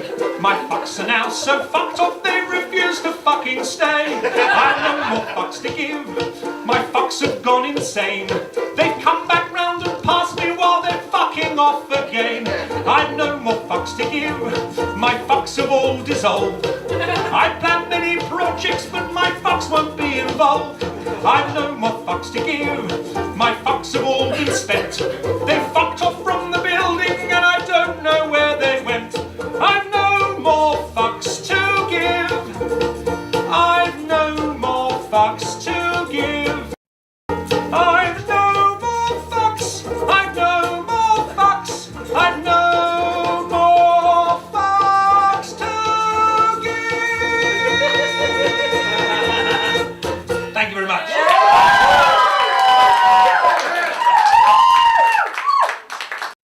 It's a banger of a song. Oh, forgot the hat. It's a banger of a song, okay? It is. But we still do. We still give fucks here. That's why I rant. That's why I talk about these things. If I didn't care, I wouldn't talk about anything. It's true. It's true. Another good song in the same vein as Fuck Your Feelings. Yes, indeed, Chops, over there on build.net. All right, let's go ahead and get to the next topic, guys. Greenland, it looks like we might have a deal or the framework of a deal. Interesting phraseology by the president. Apparently, I guess some of it is we're going to have some sovereign bases, literally based. Haha. What's up, Gene Bond? Dano, good to see ya. Excuse me. Thanks for watching this episode of The Dozer Den. Don't forget to smash that like button, share the stream out, all those good things. And if you're wondering why there are only 60 or so followers, or however many it is on the channel right now, that is because I'm streaming from the Dozer Den channel and not the user account that I typically stream from. So that's that is, sorry for the confusion if there is any confusion around that. I've been trying to, I've been thinking about streaming from the channel a little bit more. By the way, let's shout out those who have reposted and commented.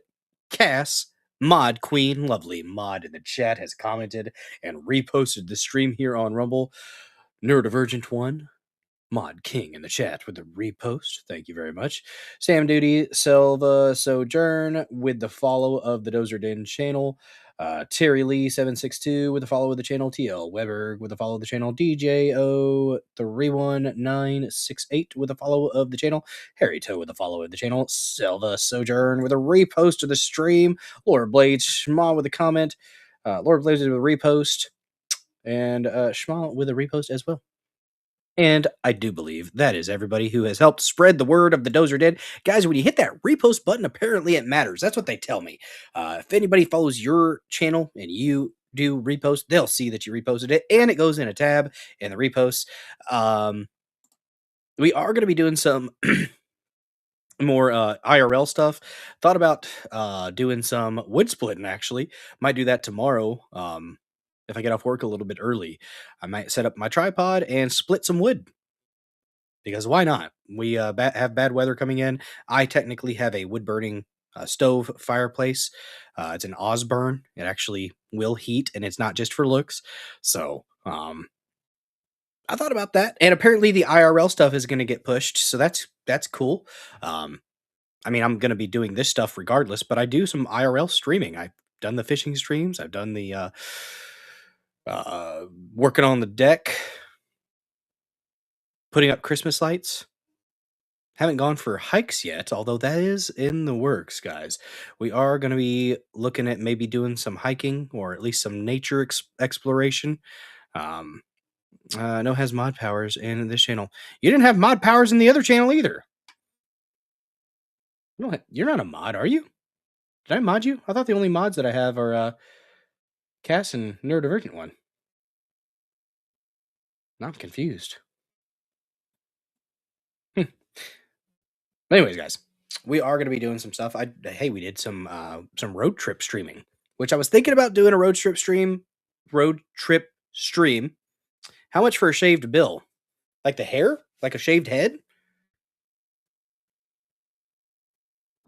I do $250. $250 for a shaved bill. Are you talking about shaved like babyface, no beard? That's going to be $500. Probably. $400. I'd do it for $4. Yep, I'd do it for $4. Maybe $350. You know what? $350 sounds all right. I'd do $350. But you're going to make everybody sad if that happens.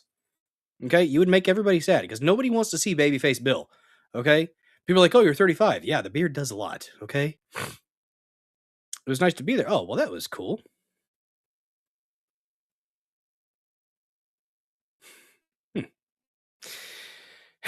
It's how I've been able to watch your premiums. Oh, you're talking about, you're not mod powers. You're talking about the Rumble Rash. So if you get gifted a sub or if you subscribe to the Dozer Den, and my premiums will be on the other channel. So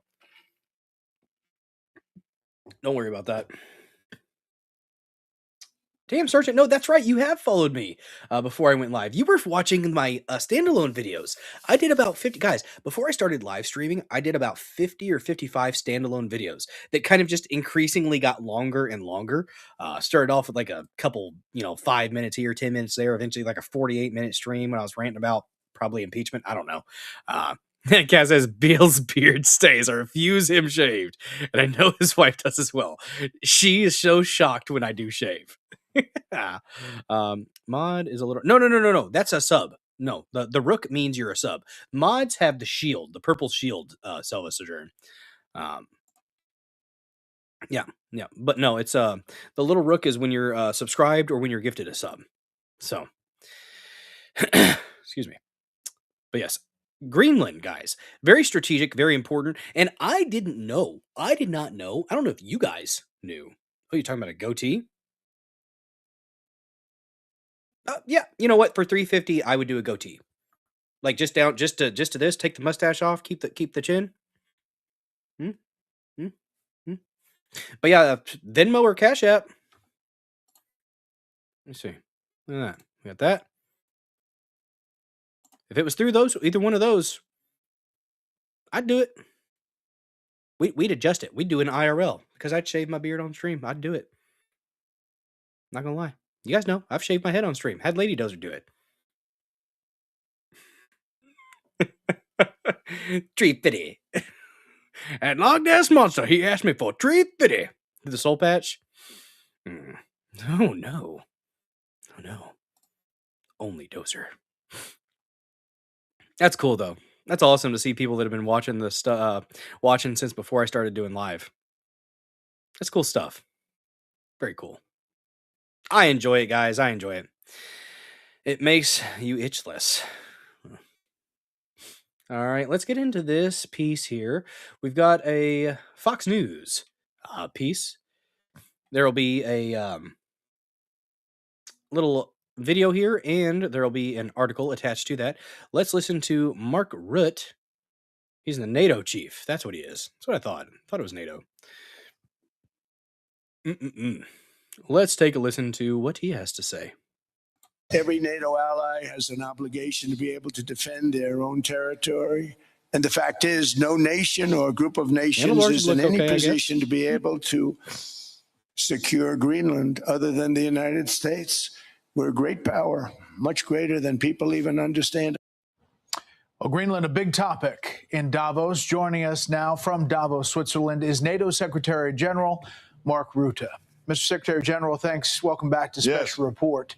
You know, the president had his meeting. Thank you for having me back on the show. Sure, he had his meeting with you, the bilat meeting, and he came out of there and said, we have formed a framework of a deal with respect to Greenland and, in fact, the broader Arctic.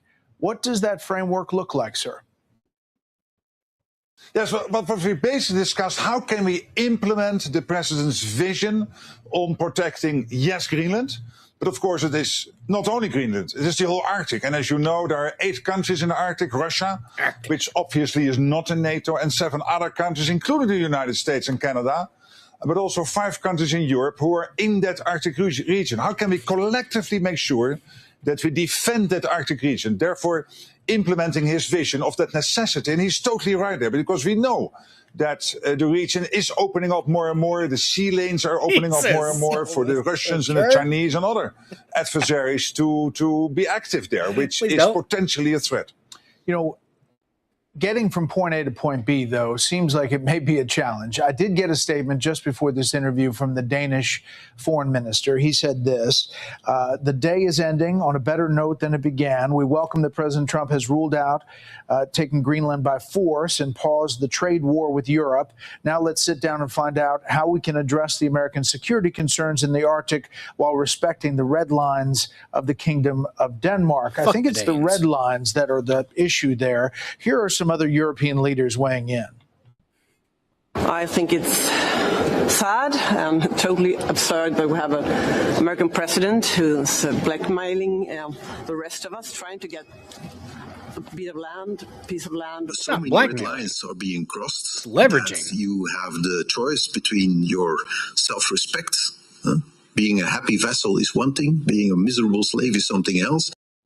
Well, it's some tough words there from Davos. How do you get to yes, Mr. Secretary? Actually, would make handlebars look cool. Well, I mean, what is at stake here, as I said, is basically 2 things we have to work on. One is to make sure that the Arctic is protected.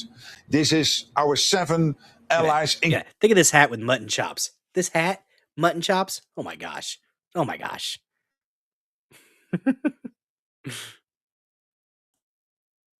Including the United States working on that, implementing that part of what the president has been pushing for. I would argue tonight with you on this program. He was the one who brought the whole of Europe and Canada up to this famous 5% at the NATO summit in The Hague, which is crucial for us to equalize our spending with the US, but also protect ourselves. And this is the framework which you see in his post. We will work on. So I hear you on that and expanding maybe U.S. military presence, but what I don't hear is Greenland is it still under the Kingdom of Denmark in this framework deal? That issue did not come up anymore in my conversations tonight with the president. We very much focused on what do we need to do to make sure that that huge Arctic region, where change is taking place at the moment, where the Chinese and Russians are more and more active, how we can protect that. That was really the focus of our discussions. Right. And obviously there's the energy exploits that possibly come out of Greenland. There is the Golden Dome, as you're talking about, protecting against missiles in the hemisphere. But as you talk to Greenlanders, and we are on the ground there, they don't seem like they can be bought off. And there's only 57,000 residents. Mr. Secretary General, how does this get resolved? Well, I think tonight was a good night, and we have a good agreement to really start working on these issues. And that means that we both agreed, when you look at NATO and what NATO collectively can do to make sure that the whole Arctic region is safe, including Greenland, to work on that part. There's a lot of work to be done. To make sure that we do basically everything needed on land, sea and air to make sure that we protect that important part of the world and of NATO territory. So I heard you say that you may not be the most popular because you are saying how important President Trump has been to NATO, getting NATO to move forward, not only on defense spending, but other issues. Yes, as I said this morning in a panel, Brett, last year, under his leadership, NATO collectively reached that famous 2%. Is he the one that called Trump daddy like a year ago? Is this the guy? Is this the guy that called Trump daddy? Trump's like, I'm your daddy. That's right. You can call me Trump Daddy G. We agreed 10 years ago. I asked the room, I said, Trump. Big countries like Spain and Italy and Belgium and Canada reaching that 2%, would it have ever happened if President Trump would not have been re-elected? No. And then in June in The Hague, we agreed on this 5% defense spending, including the 3.5% on core defense, equalizing with the US. Would that ever have happened if President Trump would not have been re-elected as President 47 of the United States? Absolutely not. And now today, this agreement on working collectively on this deal getting done on the Arctic region, I think we can really commend him for taking that leadership role. He is the leader of the free world. He is the leader of the most powerful nation on earth, the biggest ally in NATO. He is doing exactly what I hope he would do when he was re-elected, knowing him from his first term in office. What do you say to the critics who look at what has happened in the result of some of the things the president has said? No, Silva Sojourn, you were able to watch the premiums because you were subbed. You were gifted a sub or you were subbed to the channel. That's how you were able to watch the premiums. The mod status is just for like you had mod powers, like being able to mute people or pin things to the chat and stuff like that. Yeah, you had a sub. It's okay. It's okay. Said, and look at countries like Canada that the prime minister went to Beijing and is making deals with China. France that is welcoming Chinese investment inside Europe. The UK just signed off on a giant Chinese embassy in London. Do you think that there's a change in the way leaders are dealing with China in particular? Well, of course, it's not up to me to comment on what individual allies are doing in terms of their relationship with China. I think collectively as NATO, we have a position. The position is that we should not be naive. I can tell you, Brett, these huge investments the Chinese are making in the military are not there to organize parades in Beijing. China has been expanding its sphere of influence, especially in Africa. 17 George saying NATO is a war machine that not only outlived its usefulness, but it caused more than half the issues we have had to deal with the last 30 to 40 years. Yeah. I don't know if there's... As the military in Russia are not there to organize parades in Moscow. They are there to be used. Russia is using them against the Ukrainians. And China, we know their ambitions in the Indo-Pacific. And again, here it is the United States who is playing a huge role here to make sure that the Indo-Pacific stays safe. And as NATO and the Indo-Pacific, under President Trump's leadership, we work more and more together. And finally, when you leave today in Davos, you feel optimistic about the situation with Greenland, that you have this framework, that you're going to a next step, even though the Kingdom of Denmark is pretty adamant that they're not relinquishing Greenland? I think what we achieved today in the talks I had with the president is that we agreed that he is right. And he is right that collectively we have to protect the Arctic regions, but also, of course, the US continuing its conversations with Greenland and Denmark when it comes how can we make sure that the Russians and China will not gain access to the economy or military sense of Greenland. Of course. Yeah, so Greenland, guys, Greenland mostly ice, just like the South is going to be next over the Saturday and Sunday, and pretty much all of next week. It's all going to suck. We're not going to bother. Shoot, I just clicked out of that. I was thinking about reading that article, but I think he pretty much covered it. CW, are you down in Arizona? Are you going to be hit with the ice wall? Apparently, there's going to be an ice wall separating the North from the South. It's about fucking time. No. About time. Now, guys, did you see that there were some hearings on Capitol Hill today involving Jack Smith, and you had some Capitol police officers like that Fanone guy, absolute bitch-made boy, that Capitol police officer, got up in some guy's face, Ivan Ranklin, got up in his face and was saying a bunch of messed up stuff. Arizona has beautiful weather. Is it going to be hit with the ice though? Because it's down south. Is it going to hit you guys, or is it further west or further east? You guys, I know Texas was going to get hit. So, nah, you'll be fine. Just windy as fuck. Damn. Not damn, like my supposition was incorrect. My geography skills suck sometimes. I'm glad that you're not going to be hit with the crazy ice. Remember back as a kid, the USSR, the three-way fight between US, Commie Russia, and Commie China? Yeah. I really hope the ice doesn't get as bad. I really hope it doesn't. Because you're going to need some backups. You're going to need shelf-stable stuff, peanut butter, jerkies, or Biltong. Go to www.biltongusa.com. Use promo code DOZER for 10% off of your order of this fantastic meat. Guys, what is Biltong? It's what beef jerky wishes it could be. Okay, a little bit more moist, a little bit thicker, using vinegar in the curing process. There's some awesome seasonings involved as well.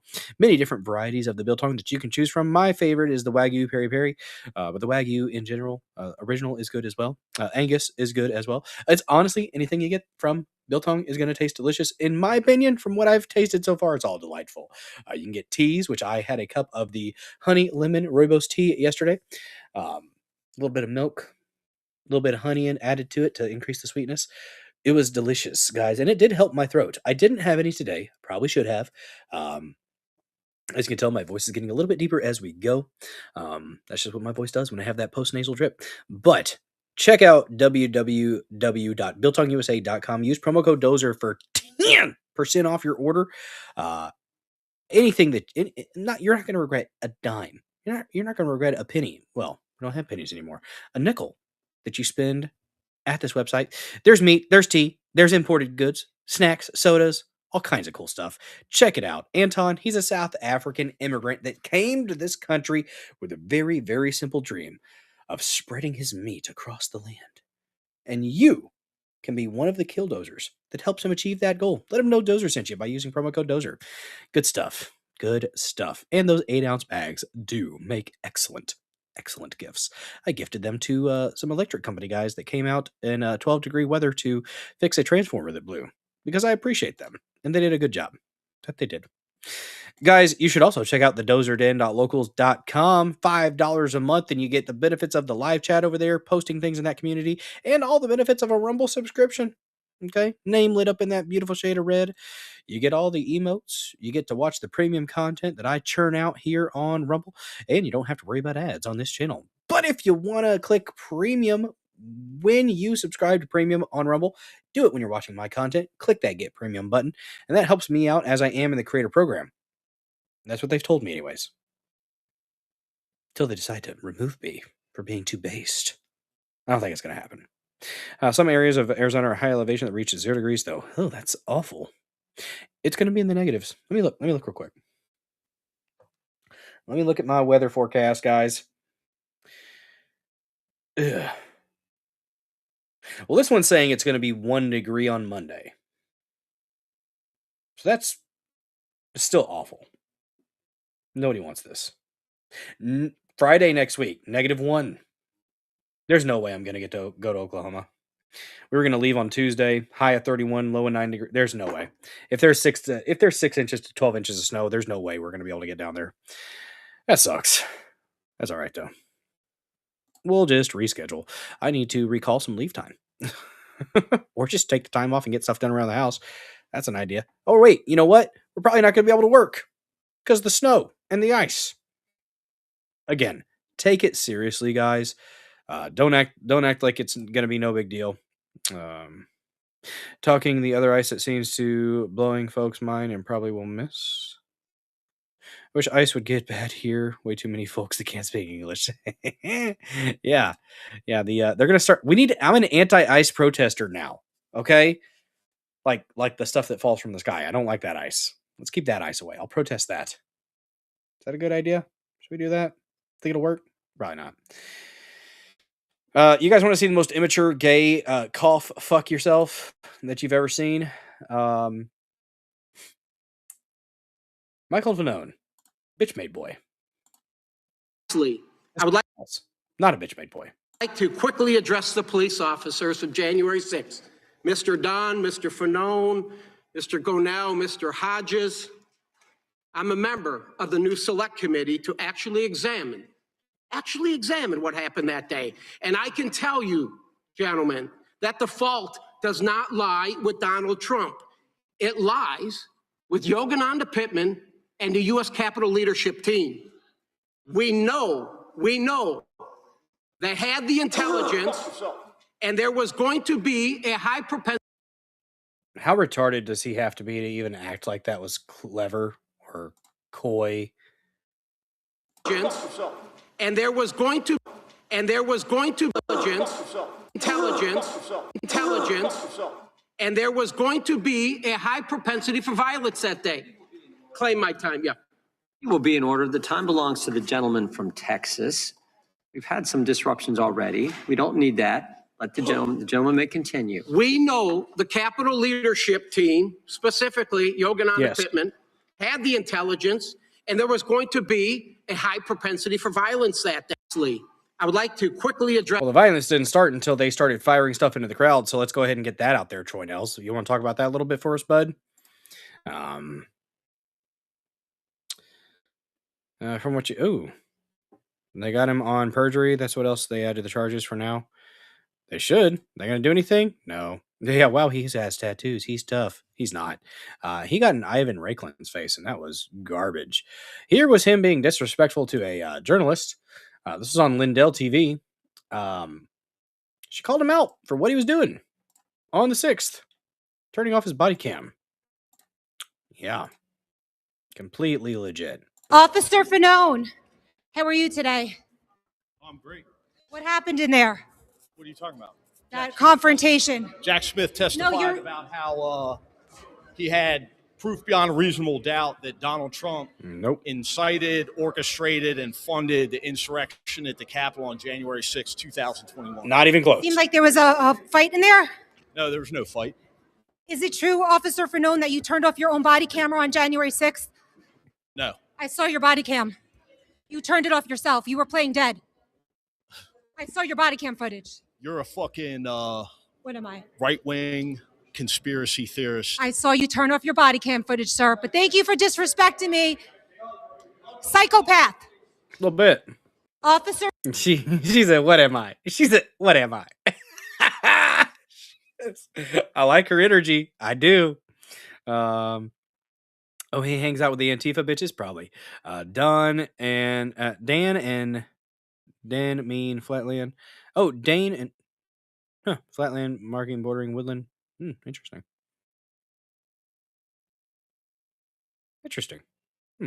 Yeah, more like Officer Fagone. Am I right? Correct. Astute observation. They always are to Lindell TV.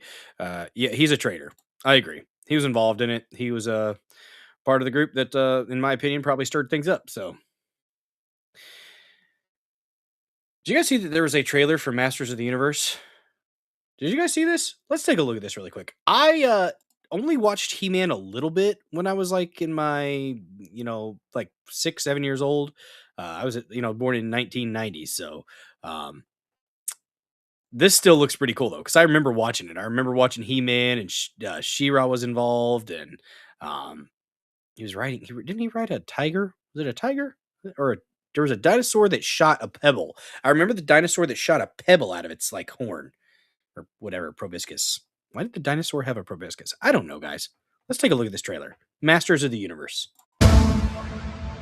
All that stuff that only exists in legends and bedtime stories.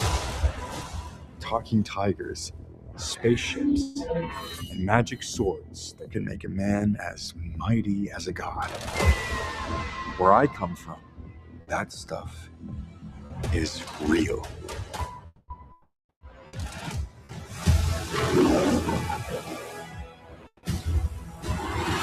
Why did you send me away? I wanted you to be safe. So I sent you to a place I knew that they'd never find you. There's this obsession with nerd stuff and sword. Okay, so a lot of people got hung up on the he-him thing. So a lot of people were hung up on that. I think they're doing it like as a poke. I think they're like jeering at it a little bit. I don't think they're being like wokey craziness. At least I hope not. That's not what I got. I didn't even notice it when I first watched it. Of course, I was watching on my cell phone, but I don't think they're trying to do wokey stuff with it. Maybe they will. This obsession with nerd stuff and sword things, it's not a good look for... Why were her eyes so wide? Why? What is it? What is up with Hollywood and all these wide-eyed women? Like these, they're so far apart. Like they're trying to run away from each other. What is up with these females and their eyes being almost on the sides of their head? I shouldn't be this way, but I can't help it. I can't help it. I just notice these things. And sword things. It's not a good look for human resources.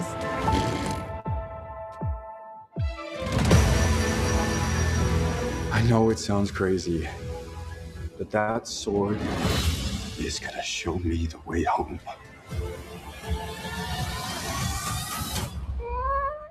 Sir, you can't do that. Don't worry, the sword's mine.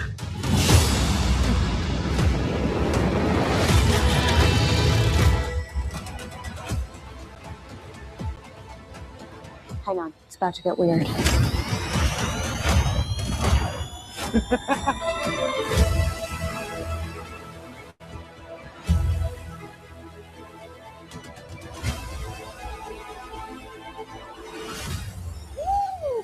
I guess they did do a race swap with the Idris Elba actor. I don't know what that character was, but he was white and redheaded, wasn't he? Why do they hate gingers? I mean, gingers are like, soulless, but what am I supposed to do?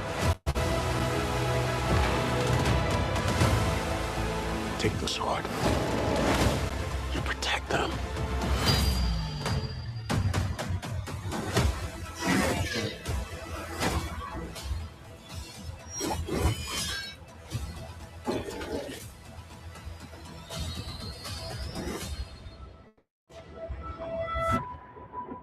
I have the power!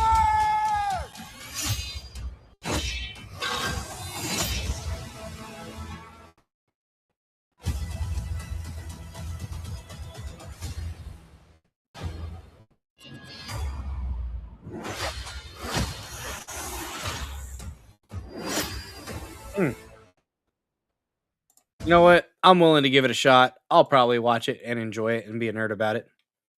Probably. Most likely. Every freckle is a soul eaten. My God. My God. Is it because if you rearrange the word ginger? I'm not going to stop. I'm going to stop. You enjoyed the franchise until Kevin Smith got his woke ass on it. I'll take taking wait and see approach to this one. Fair enough. Fair enough. Dolph Lundgren isn't in this. Apparently not. They should give him at least a spot. A cameo, maybe. That'd be kind of cool.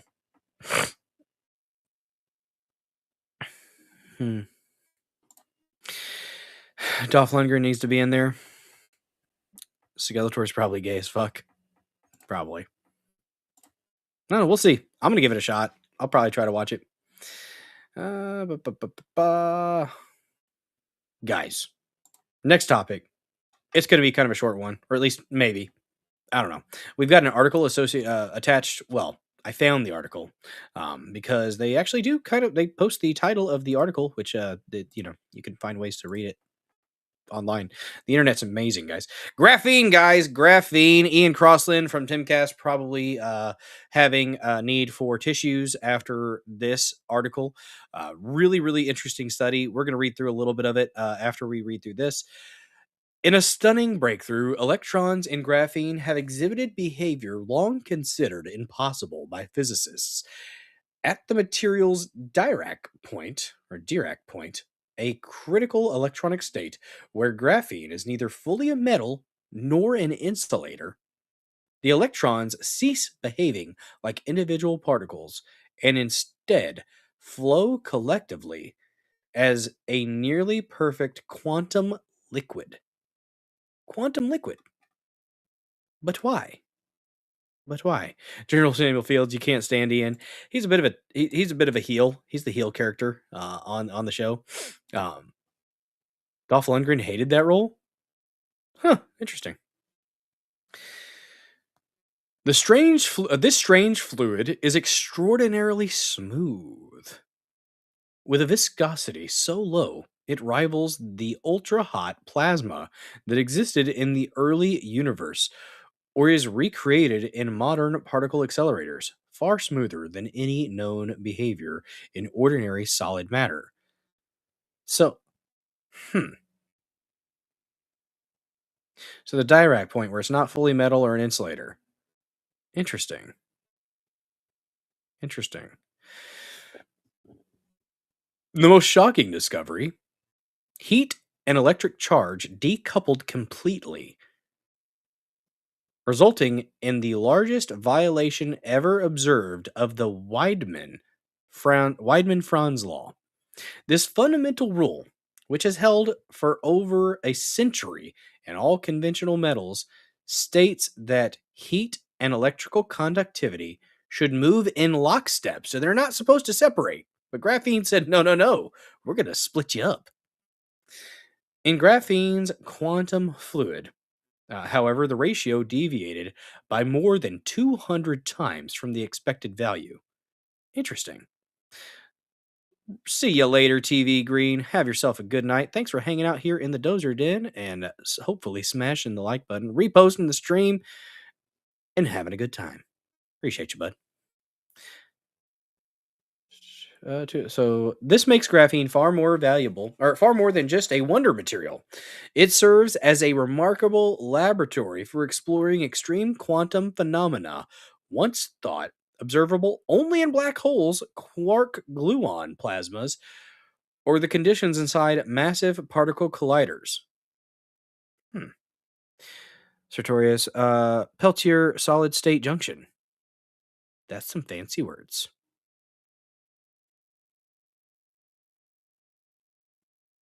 Good Lord, Cass, who are you talking about? Who's the pussy boy? Is it Ian? Is Ian the pussy boy? Cass is spicy. I haven't seen those two words together in a minute. Let's see. Shop says, I think Ian broke his mind trying to moderate minds. I think deeper than he's ever admitted to. Yeah. I have a Minds account, guys. If you have a Minds account, follow me there, Billdozer74. Yeah, he does talk. He seems to go into a different state when he talks about moderating the internet there. Probably didn't do him any good. He should probably talk to somebody about that. Let's see. All right.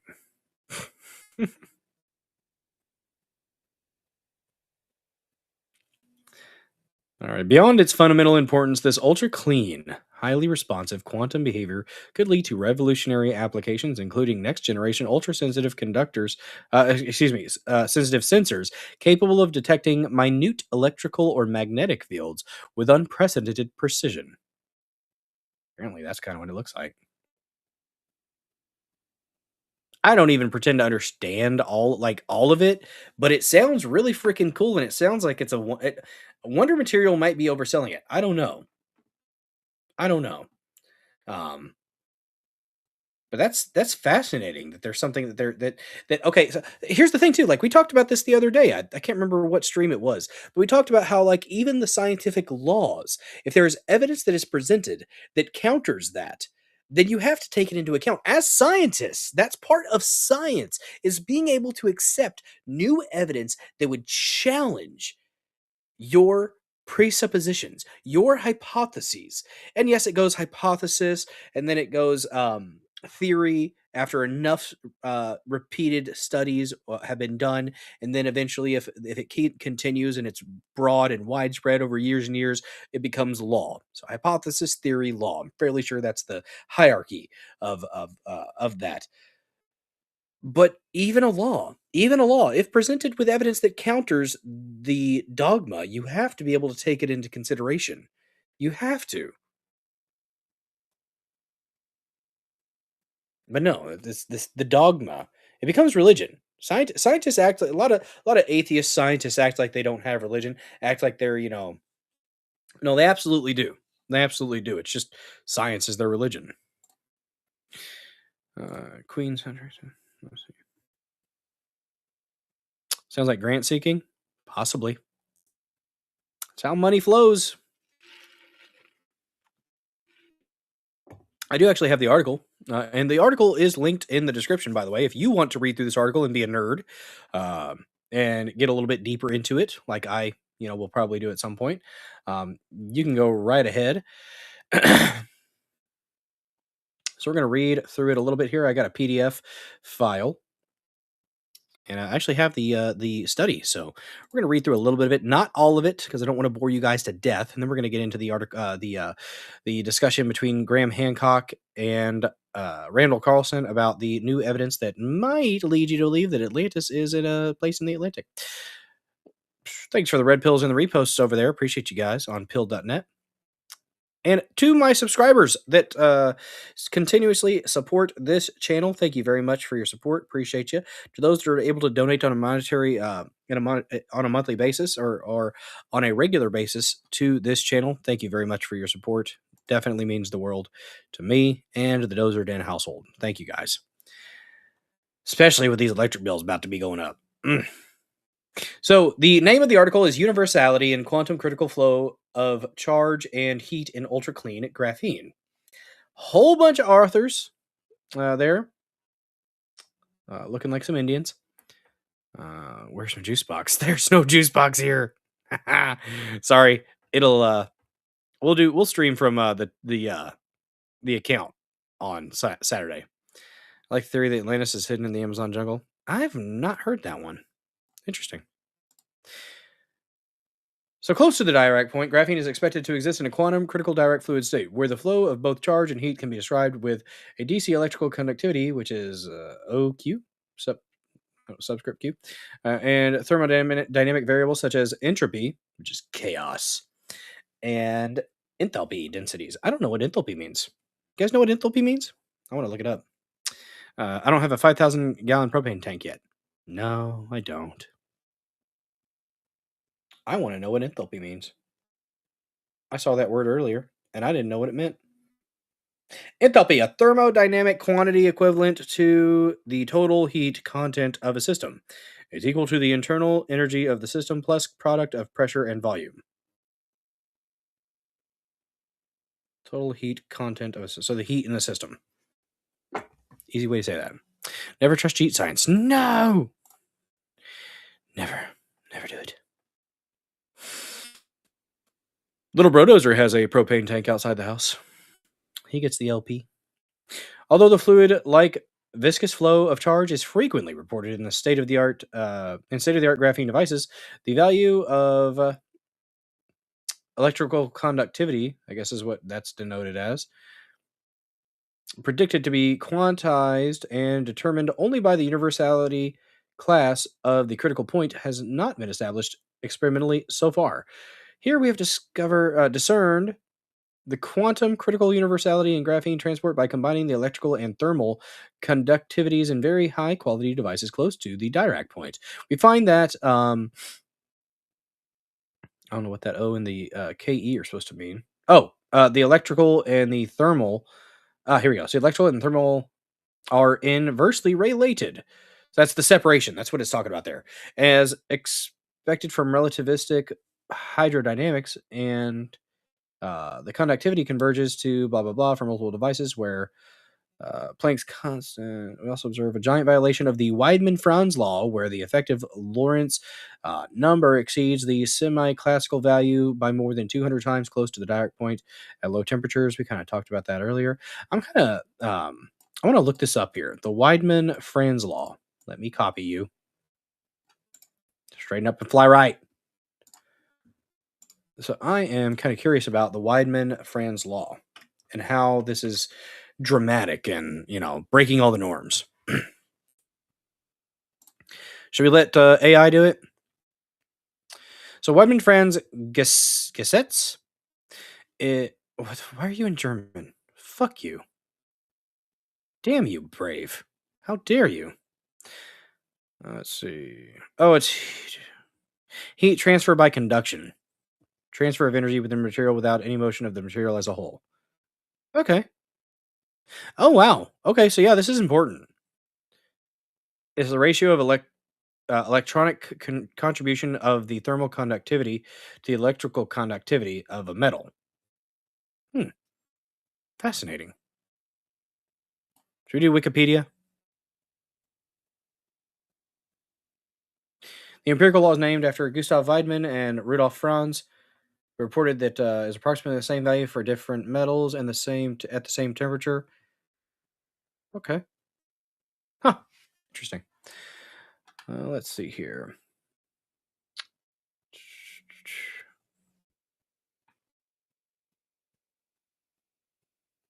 Scroll down a little bit here. Electron viscosity in the ultra-clean graphene devices.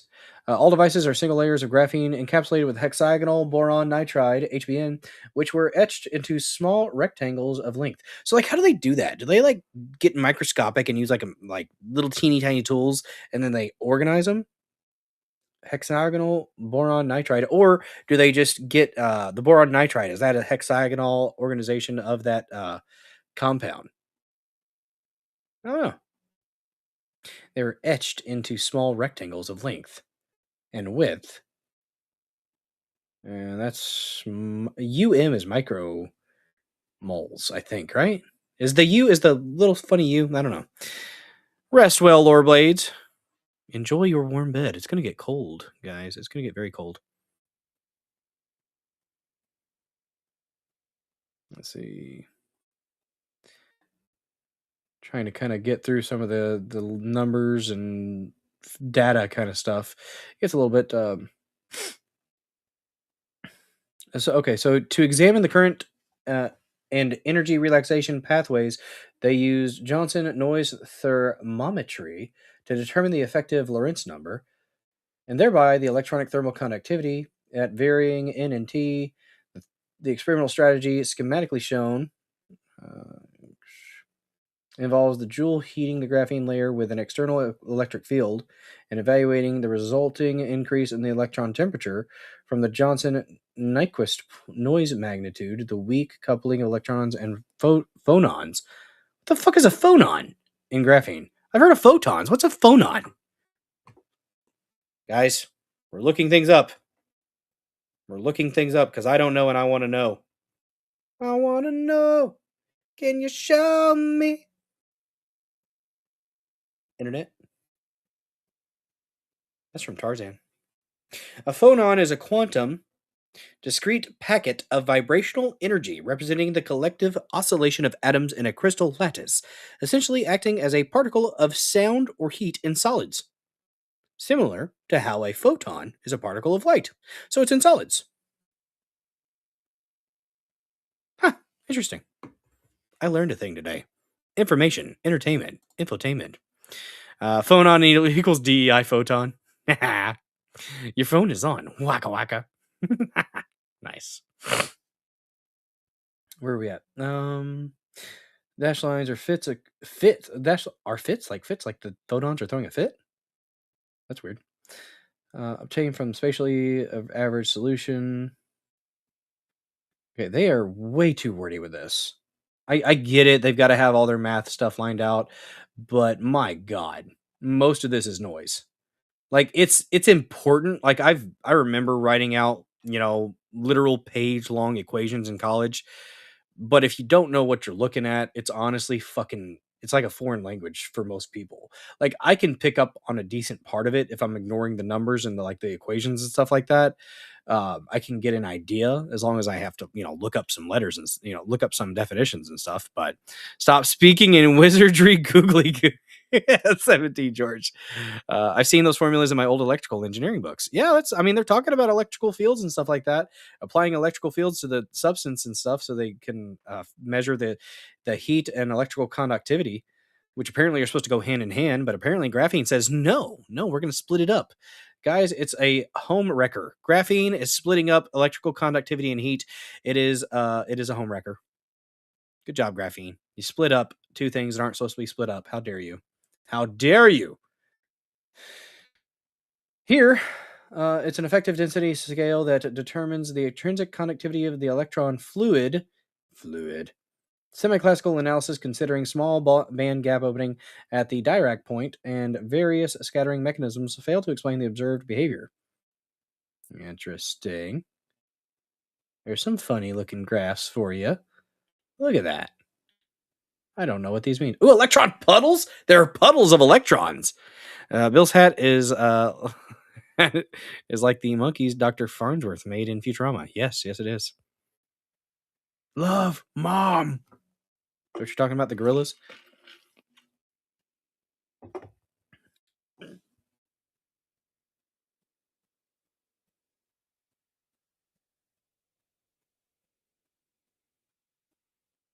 I kind of want to get down to the conclusion, to be honest with you guys. You guys okay if I get to the conclusion here? Unless this is going to be more... Yeah, it's just mostly equations. Like, if you take out the equations and you make the actual print... So that's what... We're going to go down to the conclusion. They get into the methods. They get into the data references at some point. Ethics declaration. God, they spent so much time on this. So much time. And really, honestly, like when you're writing an article like this, when you're writing a paper, a scholarly, paper from a study, doing your research, it's, I don't know, writing it up is not, it's weird because you don't realize how technical it is until you see it all in its finished form. So, I mean, it makes perfect sense to you when you're doing it. So I empathize with these guys. I wasn't that deep into this. This was like I was doing, just surveys and stuff like that. So we were compiling our data and doing a data analysis. I forgot what it was called. The data analysis software that we used. Where the fuck is the conclusion? You got me charts, but where's my conclusion?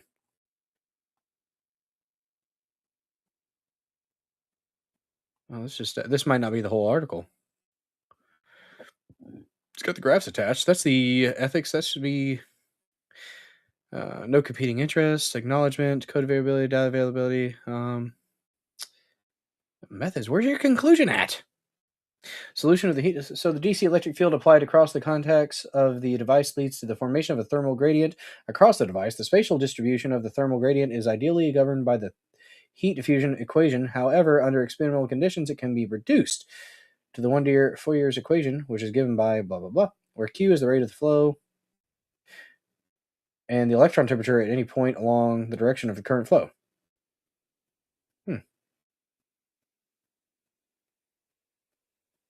I'm annoyed.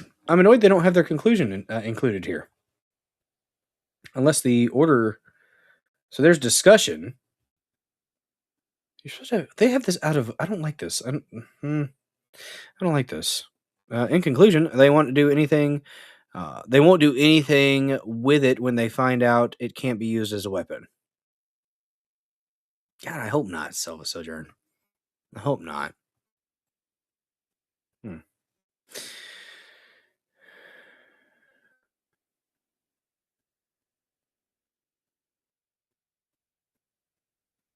Planckian.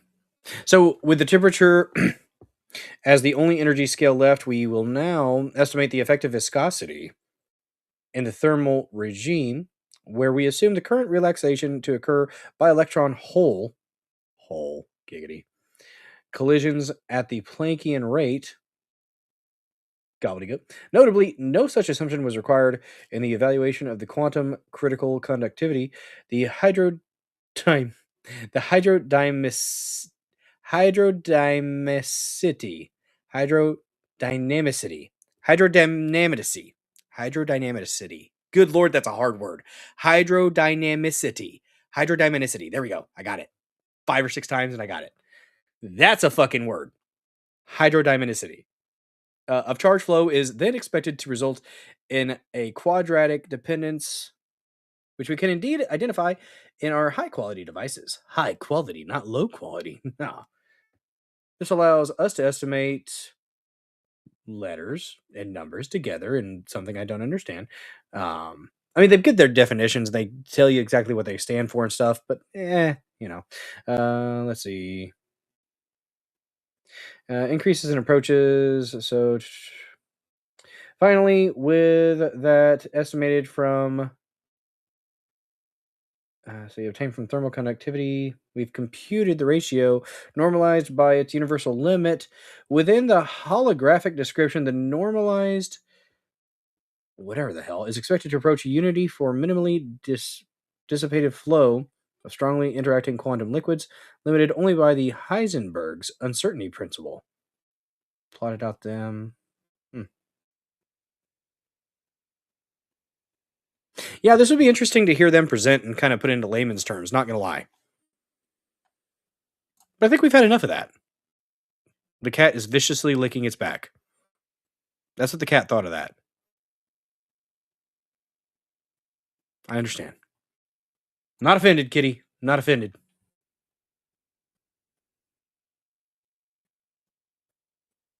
But yeah, graphene. Cool stuff, guys. Very cool stuff. Calm down. Good Lord. Cat's attacking itself. Cam? You mean cat? Let me see if I had any, Ooh, this is actually pretty good. So this is a debate with Thomas Massey, one of the most constitutionally consistent individuals in Congress. Guys, this is the Massey Minute. It's an old segment. We're bringing it back. You can hate him all you want because Daddy Trump told you to, but he's right. It is now in order to consider Amendment Number 1, printed in Part B of House Report 119-462. For what Bible Trump is displeased. You're playing Massey. He needs to see a psychiatrist. That's what I said in Davos. I said that. I said Massey needs a psychiatrist. Because he votes with the Republicans 90% of the time. Okay. purpose does the gentleman from Kentucky seek recognition? God forbid you have a little bit of pushback. A little bit of pushback. Mr. Chair, I have an amendment at the desk. The clerk shall designate the amendment. Amendment number 1, printed in Part B of House Report number 119-462, offered by Mr. Massey of Kentucky. Pursuant to House Resolution 1014, the gentleman from Kentucky, Mr. Massey, and a member opposed, each will control 5 minutes. The chair recognizes the gentleman from Kentucky. Mr. Chair, I rise in support of our amendment. This is co-sponsored by Mr. Perry from Pennsylvania and Mr. Roy from Texas. And I regret that we have to offer this amendment. What I'm going to describe will probably sound like a bad science fiction movie, but that's what's written into law. Right now in law, that's going to be implemented it says for 2026 and beyond. Now, the reality is the technology doesn't exist, but that doesn't keep legislators from imagining things that they would like to do to infringe on civil liberties. Wait, what? Right now in law, that's going to be implemented it says for 2026 and beyond. Now, the reality is the technology doesn't exist, but that doesn't keep legislators from imagining things that they would like. That's void for vagueness, isn't it? Wouldn't that be void for vagueness if it's saying 2026 and beyond? Really? To do to infringe on civil liberties. But there is a law that states that every vehicle manufactured is going to have a kill switch in it. The car itself will monitor your driving. And if the car thinks that you're not doing a good job driving, it will disable itself. So the car dashboard becomes your judge, your jury, and your executioner. Imagine this. We got a snowstorm coming. A mom takes her kids out. They're going to the grocery store. It's snowing. They're trying to get some groceries before the big storm hits. She swerves for a pothole. The neighbor's pet gets in the way, swerves for that. First responder goes by. She pulls over. Her car says, "You got one more swerve, and then we're going to ground you." There it is. The next thing she has to avoid, an icy patch in the road. The car has adjudicated her as unsuitable for driving.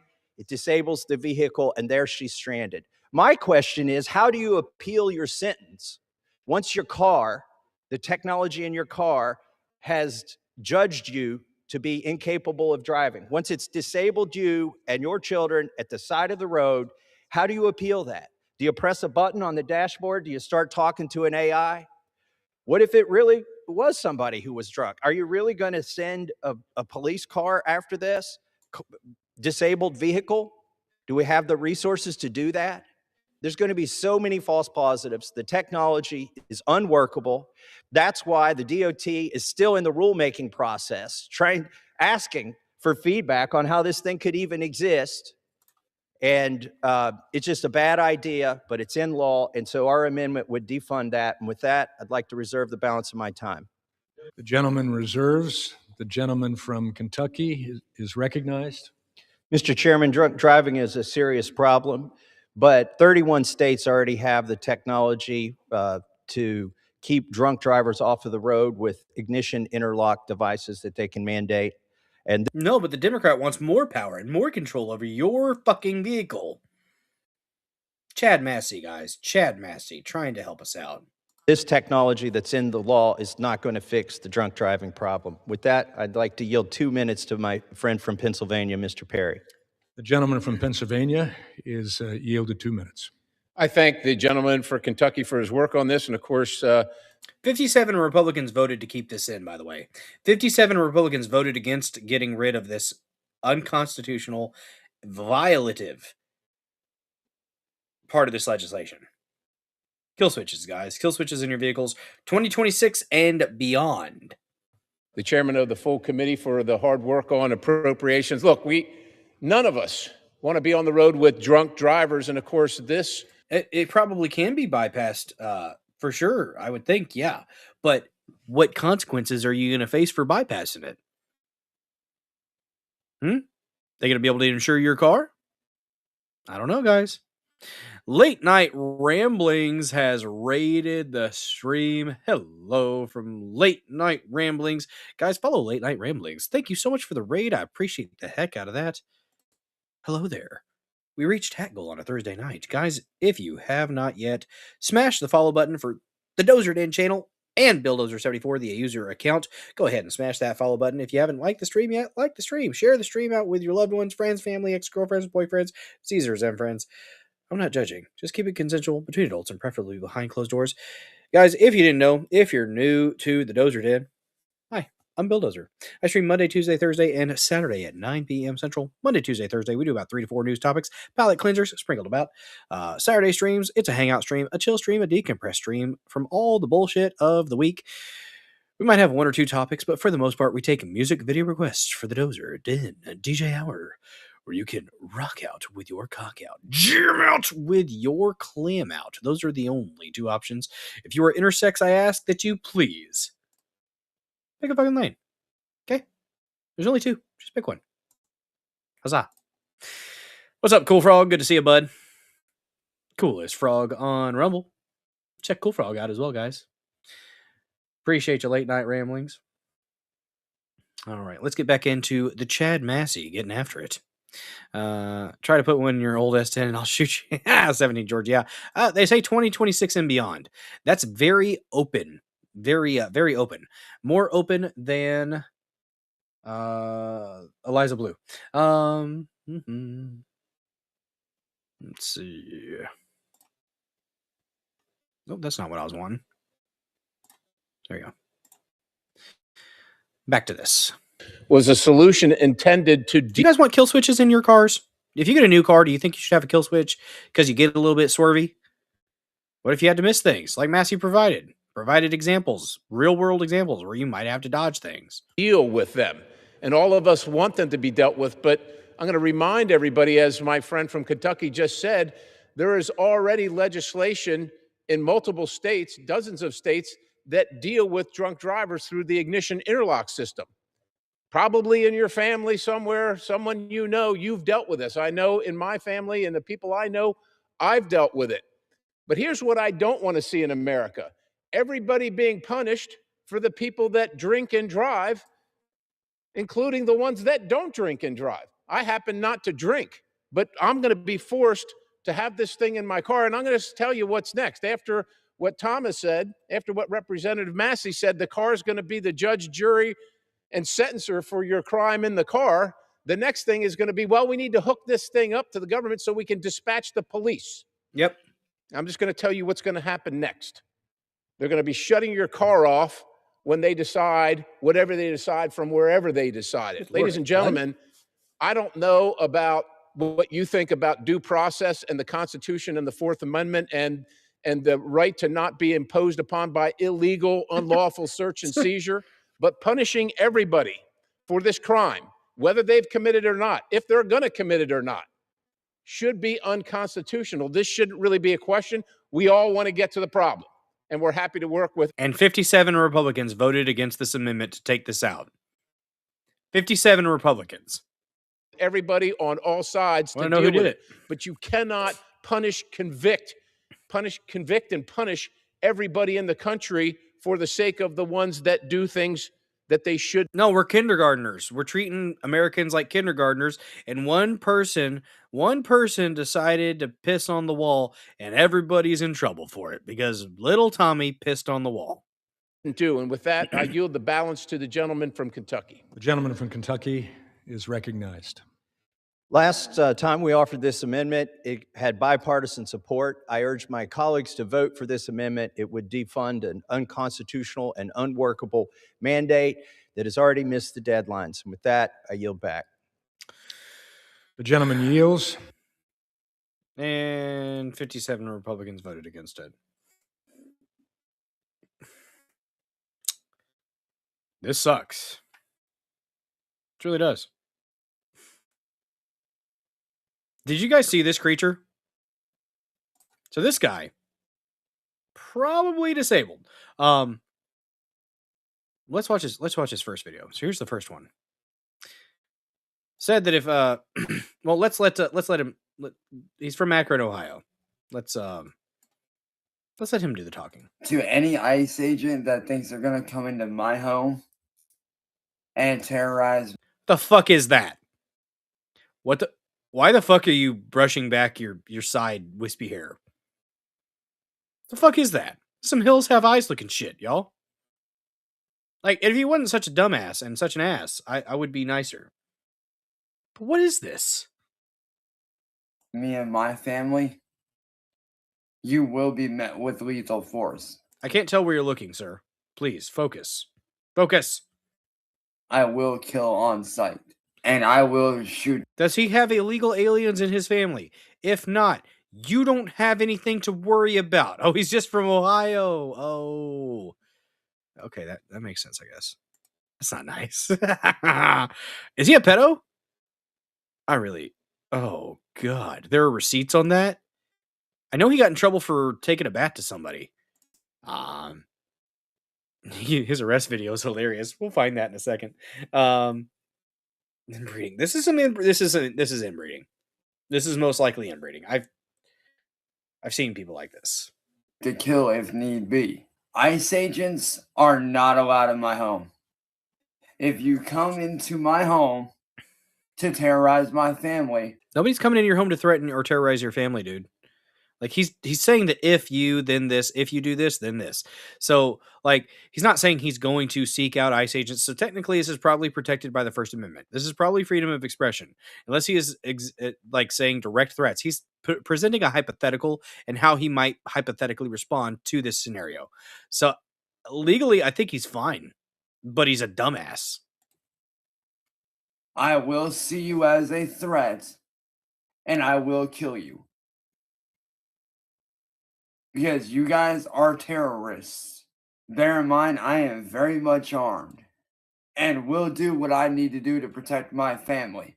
I stand against ICE. I'm thinking this individual might not need to have weapons. I think there's probably some court case. There's probably been some legal stuff involved to probably curtail that. This is one that might not need him. Any ICE agent, especially if he went after somebody with a bat, that's probably felony assault. I don't know. That show to my home to terrorize my family will be dealt You with. only people going to his home are Agent Mulder and Scully.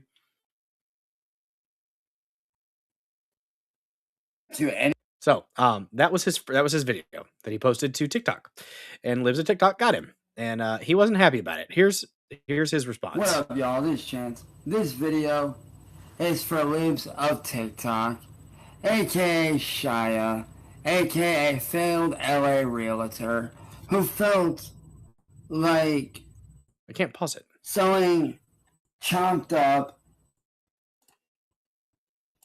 fucking shit from news and posts is more fucking valuable than actually real fucking work.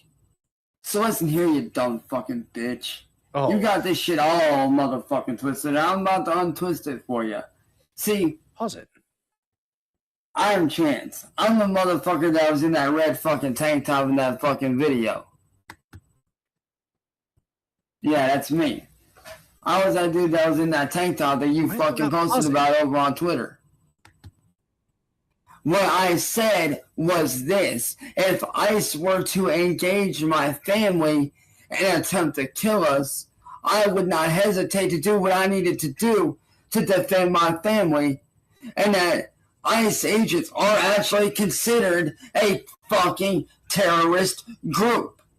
They have literally taken innocent people, innocent families, and thrown them into fucking camps. Wake the fuck up, you dumb fucking liberal broad. What?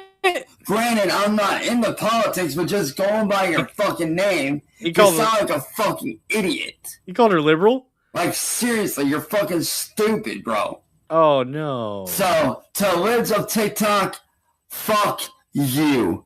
And fuck your goddamn bullshit. You ain't shit. You ain't ever gonna be shit. See, okay. You're below me, bitch. I'm a fucking worldwide. All right. I've heard enough of him. Okay, so that individual, on a serious note, that individual probably is not his own guardian. That individual probably should have somebody caring in his life that would take his phone away so he can't keep doing that. He should not be doing that. It's very unwise. Very, very unwise of him, and very unwise of anybody who's responsible for him to be allowing that to continue, because he's going to escalate and he's going to get more fired up, and he is most likely somebody who's disabled. And that's the vibe that I'm getting off of that individual. And this is where there needs to be a what it'd be called a rights restriction, because he's going to end up getting either he's going to end up getting somebody hurt, or he's going to end up getting hurt. And I actually do care about this individual, even though he's an idiot, not thinking clearly. I actually don't want bad things to happen to this guy. I don't want him to end up getting fired up and doing something bad to somebody else. I'm really a nice guy. I am. And he's been arrested in the past for hitting somebody with a bat. What's up? Good to see you, Duck Fat. Yeah, we're streaming from the channel tonight. My bad. Accidentally clicked the wrong one. So thanks for the new followers of the channel, the Dozer Den, by the way. Appreciate you. But yeah, that guy needs doesn't need to be on his phone. He doesn't need to be posting on the internet. I think he should probably stop. No, GW, Jesus. Guys, exploding trees. We have exploding trees. Let's look at some exploding trees. This is real footage from up north of exploding trees. Okay? Real footage. What was that? I don't know. Oh man, look at that tree. Hold on. Of course, this is Sora. It's not real. Keep going. I'm not stopping. Another one on the right. I see it. What was Exploding trees, guys? Exploding trees. Are you ready for the exploding trees? What's up, Layla Decker? Good to see you. Well, he's not wrong. Ice works for Zog, so they're traders. It could be used against us. Yeah. Okay, so he's doing this thing that liberals do. It's weird that he called libs of TikTok a liberal. What so weird. He's parroting probably things that he's heard his parents say. It's God, he's still there. Go away. Yeah, it's so the thing that the liberals are doing right now is they're getting so worked up about potentialities that aren't ever going to happen. They're hypothetical scenarios that they are getting in their minds, and they're daydreaming about. Oh man, if they did this, if they came this way, I'd do this and I'd do that. And oh, you're gonna try to infringe on. They're not. Most ICE they're going after illegals. Now sometimes people get rounded up in that, and that sucks. Oh my gosh, did somebody gift a sub? Entropy Nomad coming in hot, absolute Chad, showering the chat with his love. Gifting a sub. Who was the lucky one that got it? Layla Decker got it. Oh, he's clearly disabled. Yeah, the man is disabled. He is. Individuals that are actually like back in the day, mental retardation was the diagnosis. I don't refer to them as retarded. Either technically it is just slowing. That's retard. To retard means to slow. It's a slow process. But the term is developmentally disabled. I mean, that's what I say. You can say what you want. But hey Dozer, send folks over to Asput after your stream. Is that a channel? It's possible. I might. The real sad part is you were half right. Oh shoot. ICE using executive warrants is tyranny. Such things are writs of assistance, and one reason why the founders would be shooting redcoats. Warrants. Oh no, those are detonated. Yeah, they weren't real. They weren't real. They were not real trees. They were not real trees. Return. Yeah. It was mostly, it was mental retardation. That was the it was a literal diagnosis. And sometimes that's still a thing, is you still see that on some of the old paperwork. You'll see mentally retarded or mental retardation. But they moved to calling it developmentally disabled or developmental delays and stuff like that. But anyways, yeah, but I actually do want that person to be safe. That person's clearly not making decisions or thinking clearly. And those people should be helped and probably given a little bit of medicine to help them calm down, because they can't make decisions for themselves. That appears. I don't know. I'm just seeing what's on the internet. So this is 30,000 foot overview, whatever. But yeah. I mean, this gives you, and I'm not playing this to make fun of him. Before I realized, kind of what it was. Oh my gosh, did Salvazo Journey get gifted? What are you doing, Entropy Nomad? You absolute Chad, you. Two in a row gifted subs. Gosh darn it, you love to see it. You love to see the spirit of giving, guys. In January, amazing support. Thank you, Entropy Nomad. I appreciate the heck out of your support. Let me find a little. Let's see. Would you say you're showering the chat with your love or spraying the chat with your love? Giggity, giggity. Yeah. Don't forget to smash that like button, guys. It's a very, very important button. You should definitely smash it. Like Chris Brown smashed Rihanna's face. That's a horrible joke. Stop it. Don't you? Okay, don't you No, we're not doing that. We're not making jokes about that. Rumble blocked your credit card. Well, that's gay. Yeah, there you go. There's one of the emotes. Yes, this is the there are some different emotes in this channel. Oh God. I'm not playing this to make fun of this guy at this point, because this guy's clearly not able to make decisions on his own. Just listen to this and tell me if you think this guy's capable of making decisions on his own. This is after he got arrested. This is when he got arrested for the baseball bat incident. So this is not. Yes, it is unlocked right now. Everybody can slap the peach if you so choose. Entry Nomad with a. Oh wait. A slap that peach. Every now and then you gotta slap that peach, guys. Yes, I felt bad about yeah, look at that. Not streaming to the right channel. So figured I would just for the Dozer Den, I would just open that up to everybody. Maybe I'll put it back in the subscribers only if we start streaming on this channel more. I don't know. We'll see. So listen to this. This is this guy. They're calling him Chance Cyrax Wilkins. No, that's the Sleazax. That's from Land of the Lost. Listen to this. This is him getting arrested after hitting somebody with a bat. Chance. Mom, please. Chance. I don't want to go to jail. I don't want to go to jail. Listen, Chance. I protected myself. Chance. You don't understand. I understand, Chance. No, you don't. Chance, come on. No, you don't. Take him with you. Okay. Listen. Not tell him to get the fuck out of here. Turn. We'll tell him. Chance, turn around. Turn. Sir, I have been trying to. Turn. I have been trying to help me. That's clearly somebody who's not able to make decisions for himself, y'all. Did we get another get? My God, Entropy, you beast mode in the chat. 3 in a row. Dang, guys. You guys are freaking awesome. Thank you so much for that. Appreciate you, Entropy. Duckfat gifting a sub. My goodness gracious. You guys are going to make me play my favorite. I'm going to have to play my favorite clip again. Doing it. You guys are just lighting up the chat, getting it red. C-Dubs got it. Absolute Chadley donations. Guys, making me want to play.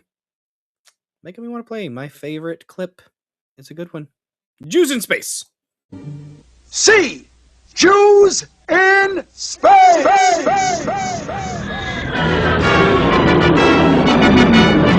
We're Jews out in space. We're zooming along, protecting the Hebrew race. We're Jews out in space. If trouble appears, we'll put it right back in its place. When Goyim attack us, we'll give them a smack, we'll slap them right back in the face.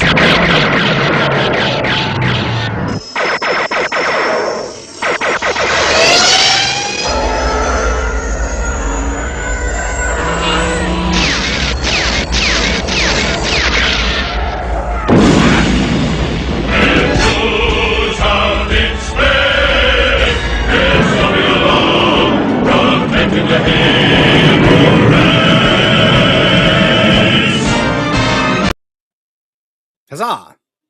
Thank you, guys. Appreciate you. Don't deserve the support, but I sure do appreciate it, y'all. Sure do appreciate it. Lighting the chat up red. I love it. Very nice. Very nice. The hot dog one. You like that hot dog one, huh, Entropy? It's all red and blue lasers. Always has been. A white man built those ships, probably. Oh, damn. 17 George with the stickers over there on pill.net. God bless America. Times 2. Times 2. All right, what was I going to look at here? Let's see. Before we get into the... Let's see. I think I had one more thing I wanted to share with you guys. Yes, let's listen to Phil Labonte be accurate. Accurate.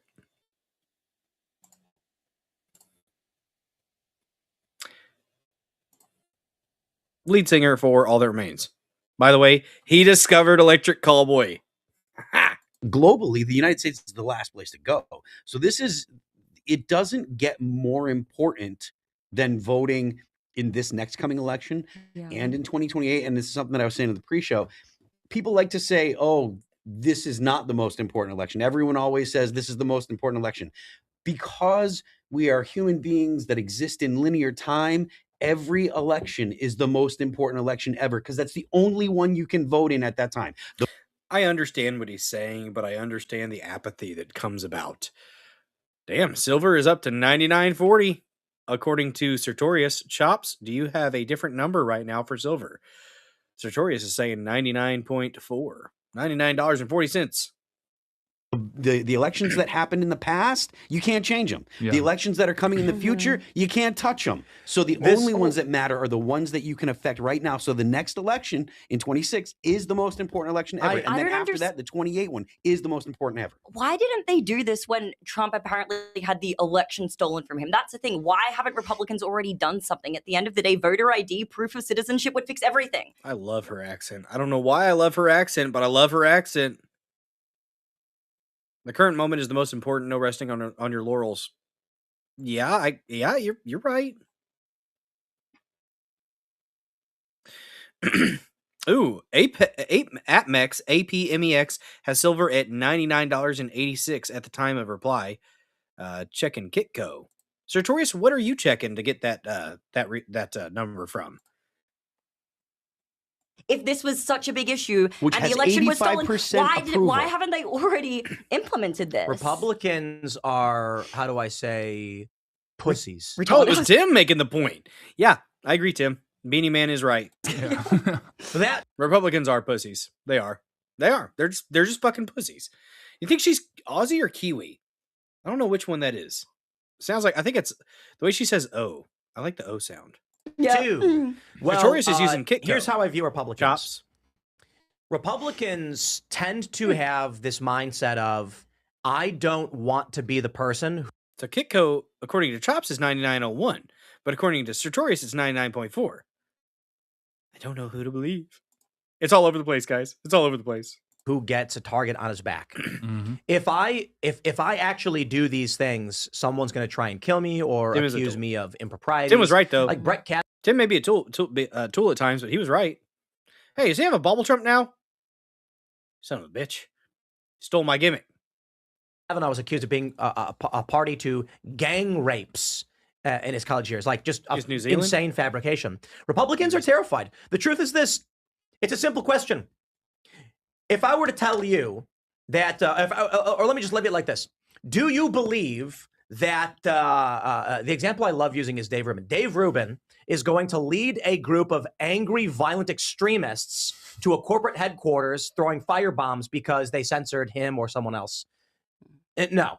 Now, if I told you that some progressive leftist did, you'd be like, what do you mean that happened yesterday in Minneapolis? Yeah. The point is, conservatives don't get violent. So the Republicans go, my only fear is the left.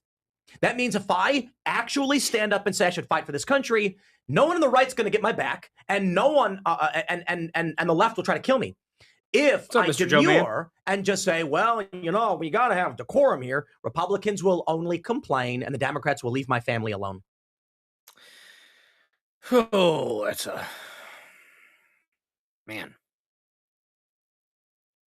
Speaking of horrible, Don't fucking push me.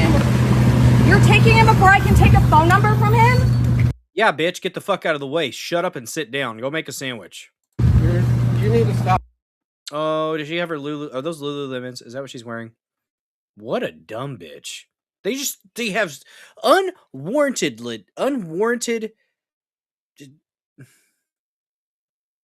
confidence. Why do they have such confidence? They're so confident, but they're so wrong. You need to stop kidnapping people off the fucking street. It's called an arrest, dummy. 100%. 100%. Yeah. Yeah, Rachel. Come on, get him. Tell him. 100%. You just dragged him away when I'm trying to call him. He's probably a pedophile. He's probably a fucking pedophile. They're arresting a lot of sex abusers. You stupid bitch. His family for him. We're making an arrest. You need to stay Show back me from your my arrest red. warrant then. Show me your arrest warrant. I don't need to show you. The audacity. You don't get to see an arrest warrant. God, because you're a not, liar. You're not an interested party. You have no right to see that. Stop. He's correct. They have no rights. Those are some nice new pants. That dude's wearing new pants, I bet. She's all right looking. CW, you can fix her. CW, you can fix her, okay? I believe in you. You guys are kidnapping people off the fucking street. They make ball gags for a reason, guys. That's all I'm saying. We good? Yep. Yeah, because what? Because someone came over to help them, you have to rush and get them in the fucking car? You're being obnoxious and a lady. I'm not being obstructive. You're being obnoxious. This is 100%. 100%. You guys have 100%, Rachel. Get 'em. You tell 'em. Boss babe. no conscience. Yep. If you're doing something right, take your mask off then. Yeah, you're being cowards. Yes, you can go after the families. Yeah, no. Unmarked cars. I was trying to help them and you have to hurry up and get out of here? F you.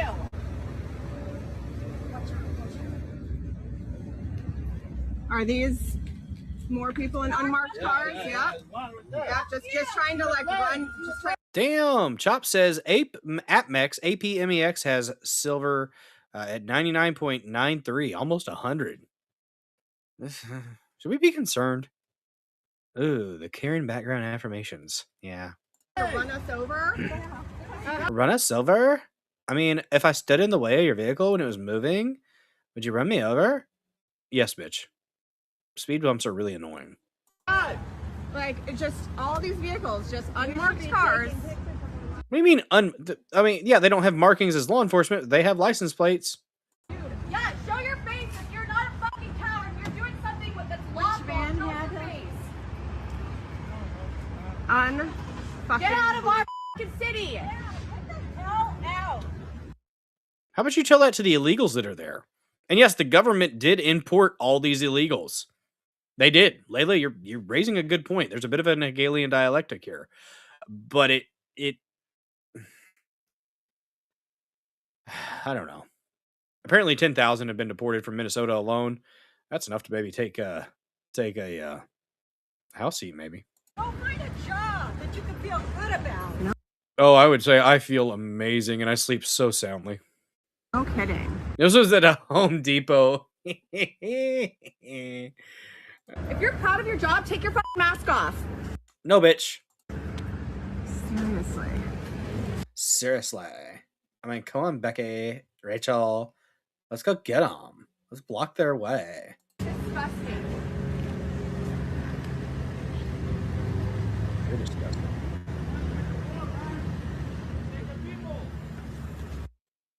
Idiots. She does probably smell funny, though. Just gonna throw it out there. She probably smells funny, guys. It's not worth it. It's not worth it.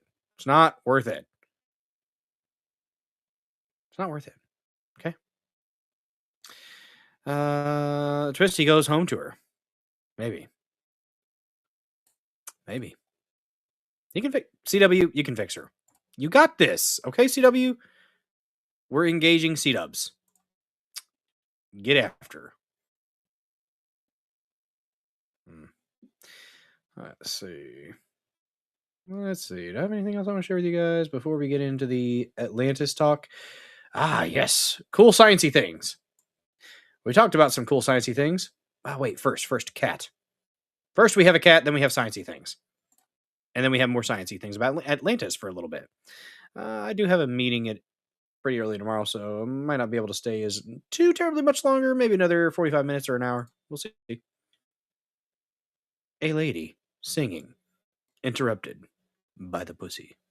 Tiempo que sé que quiero mano ver.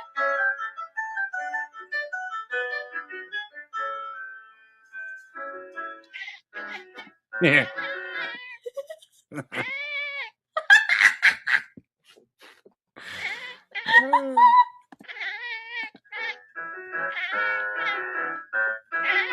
He's a cat. He's a cat.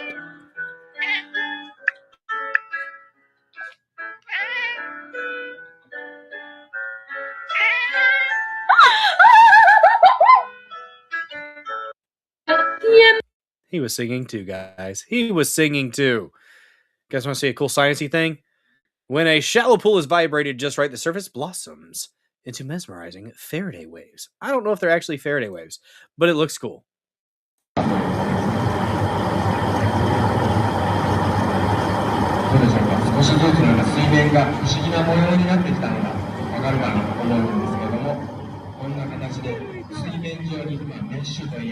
That's legit. 幾何学模様のようなものを水面上に描いています。これはですね、丸い水槽なんですけども、ちょっと変わった制御をやることで水面上に。Damn, y'all! Silver, according to AppMex, just hit $100.20. Damn. Oh, that was drug enforcement, not ICE. That was DEA. DEA. The cat had a better voice. この不思議な模様を描くというような造花を一つご覧いただきました。はい、今こう何かするような言ってますね。これが今。That's cool stuff. What's up, Crazy Duck Lady? Good to see you. Thanks for joining this episode of the Dozer Den. All right, guys, we got one more. We got one more. You guys ready to get into a little bit more of the Atlantis discussion with Randall Carlson and Graham Hancock? I kind of am. Oh, wait. We got one more. We got a based black babe talking about some things that need to be said to the white liberals. It's important. It is. To every white liberal out in the streets claiming to fight white supremacy and stand up for Black and Hispanic people, go home. Everything you're doing is making life harder for the people you claim to support. Look around you. How many Black and Hispanic people are actually standing beside you right now?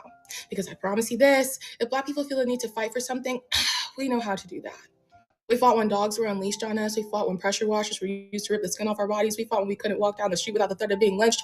We fought not to be oppressed anymore. And what you do stupefies people into thinking we still are. Yep. And Hispanics, they don't need you either. 50% of Latinos voted for Trump. Why? Because they and their families came here legally, did things the right way, and are tired of watching illegal immigrants get rewarded while they follow the rules. A lot of them live on the border and see what happens when there's an unhealthy influx of illegal immigrants in this country. They want deportations too. Your white privilege isn't helping anyone because it doesn't even exist, and believing that people of color can't stand up for themselves without your privilege leading the way is one of the most racist ideas there is. Google the white savior complex. White guilt has been imposed on you so deeply to the point that you feel like it's your duty to hold up posters and vandalize things with your delusions, leading people to think I support it because of my skin color. Get it? Stop. Go home. And get a job. It's Tuesday. I love it. I love it. She's great. She's great. I need to know who she is. She is making sense, guys. I love it when people make sense. Okay? I do. I really do. Dang, Silver hit 100. Is that the first time Silver's ever hit 100 chops? That's awesome. If you're holding Silver, smart move. Well done. Well played. Very well played. Oh, damn. Let us go ahead and really quick though. Let me check. Damn. Let me check something. Let us go ahead and get into the discussion. Atlantis. New evidence. Graham Hancock. Randall Carlson. A discussion. I think, where were we at? Were we at an hour and 4 last time? I think we were at a little over an hour. If I'm not mistaken. I think we were a little over an hour into the discussion, or maybe around 58 minutes or so. I don't know.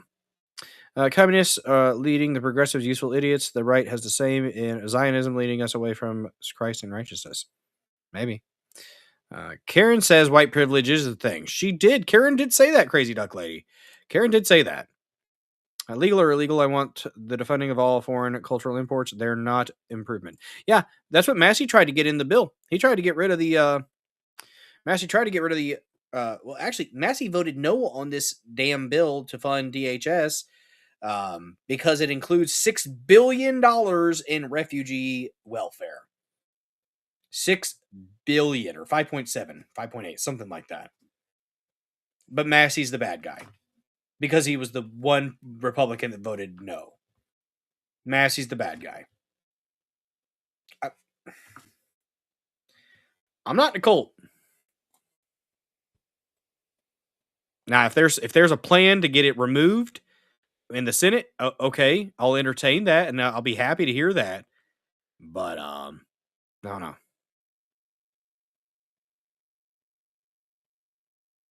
Anything. Lost ancient science. Right. Somebody, consistently, somebody had foreknowledge. They were able to prepare, again, referring to like the Masonic craft, there's a legend of Enoch knowing that the flood was going to come. And so he took steps to preserve. Well, that's absolutely perfect timing. I'm going to go back a couple minutes though, because this is one of the most interesting, one of the most fascinating parts of the interview, the discussion. You know, the academic disbelief that such ideas could be retained for thousands of years is, in my view, nonsense. Passed on within a highly this gets into the discussion of dogma that we were having earlier about the graphene stuff. Structured oral tradition. The ideas Breaking can survive laws. potentially forever. Potentially, yes. And it brings us to something, a question that I've intrigued me for a long time, which is that given catastrophes, you know, one of the details of myths over and over again is that there was some group, some individuals that had foreknowledge. Yeah. Now, where did that foreknowledge come? I mean, we can kick it upstairs and say it was some kind of divine revelation, but that doesn't really explain anything. Lost ancient science. Right. Somebody had foreknowledge. They were able to prepare, again, referring to like the Masonic craft, there's a legend of Enoch knowing that the flood was going to come. And so he took steps to preserve the ancient science and stories by. And of course, it's the same story with Atrahasis in Mesopotamia. Yes. You know, warned by the god Ea or Enki of the coming of the flood, takes steps, makes preparations, and even buries tablets with knowledge upon them in the city of Sippar. Yes, and to be recovered later by mankind after the disaster. Well, and then like Plato says right there in Timaeus, he says, well, those who survive are going to typically be, who essentially survive by the luck of the draw, are going to be wholly preoccupied with continuing to survive in the aftermath, in the desolation of, in the aftermath of a flood or a catastrophe, whereas those who took steps to prepare are going to be the ones who are preserving the knowledge to Thank pass you, it Stanglant, on. for the repost. And that to me does not sound so. And thanks to the Craig Allen so OG exotic or and Zillow on my esoteric pillow or for following the Dozer Den ridiculous channel. that, I mean, even today we have And I think the Crazy Duck Lady people just who are followed this channel. Sure. you know, It sounds perfectly reasonable. You know, when it comes down to something that threatens the existence of the entire human race, we are an innovative and inventive species, and we would find a way around it. We'd find a way to keep the seed of knowledge going, to keep it coming through the catastrophe to the times that followed. And that's what I think we're living in. We're living in the times that followed, and that's what the ancient Sumerians also believed, that we're living in the post-Diluvian era. And this is ultimately the same story that Plato is telling us in the Atlantis tradition as well. Exactly. Anybody in the room who wants to answer questions? Randall, Odyssey Marine Explorations of Tampa, Florida, dug up a shipwreck a decade ago worth $200 million. As a part of the learning curve, would that have been the reason why we had the catastrophic failures in the past? No. That we. Here we go. I think this is actually where we were. So we little over an hour actually is where we were. Sorry about that. But I really liked that little clip right there. That was really interesting, talking about the ancient knowledge and those that survived maybe the catastrophes. Or at least he said the knowledge survived. He said that there were secret societies that were involved, secret individuals with the knowledge, kind of. Interesting. Their professors love pushing the Sumerian myths on the lost Christians. Yeah. Last decade, as much as the last 100 years. And you need something for the that shifting lip. of poles seems to me as a very significant event that doesn't get talked much about. And could this be, as a part of the learning curve, would that have been the reason why we had the catastrophic failures in the past from a pole shift kind of a concept? And right now, could we be heading for that sort of thing right now because of how fast the poles are moving? It's an important question. The first thing to make clear is that pole shifts and geographic shifts are not necessarily the same thing. However, it's hard to imagine that the magnetic pole is God, his echo is awful. completely disconnected from the rotation of the planet Earth. There must be a connection. I've gone into the issue of pole shifts in the past many years ago in fingerprints, and I've kind of stayed away from it since then. Have you been looking at that issue in recent years? Who, me? Yeah, but the pole shift one. The important distinction you made is between the geographic pole and the magnetic pole. I could argue that the motion of the magnetic pole is residual from the adjustments that occurred, the geophysical adjustments that occurred to this planet.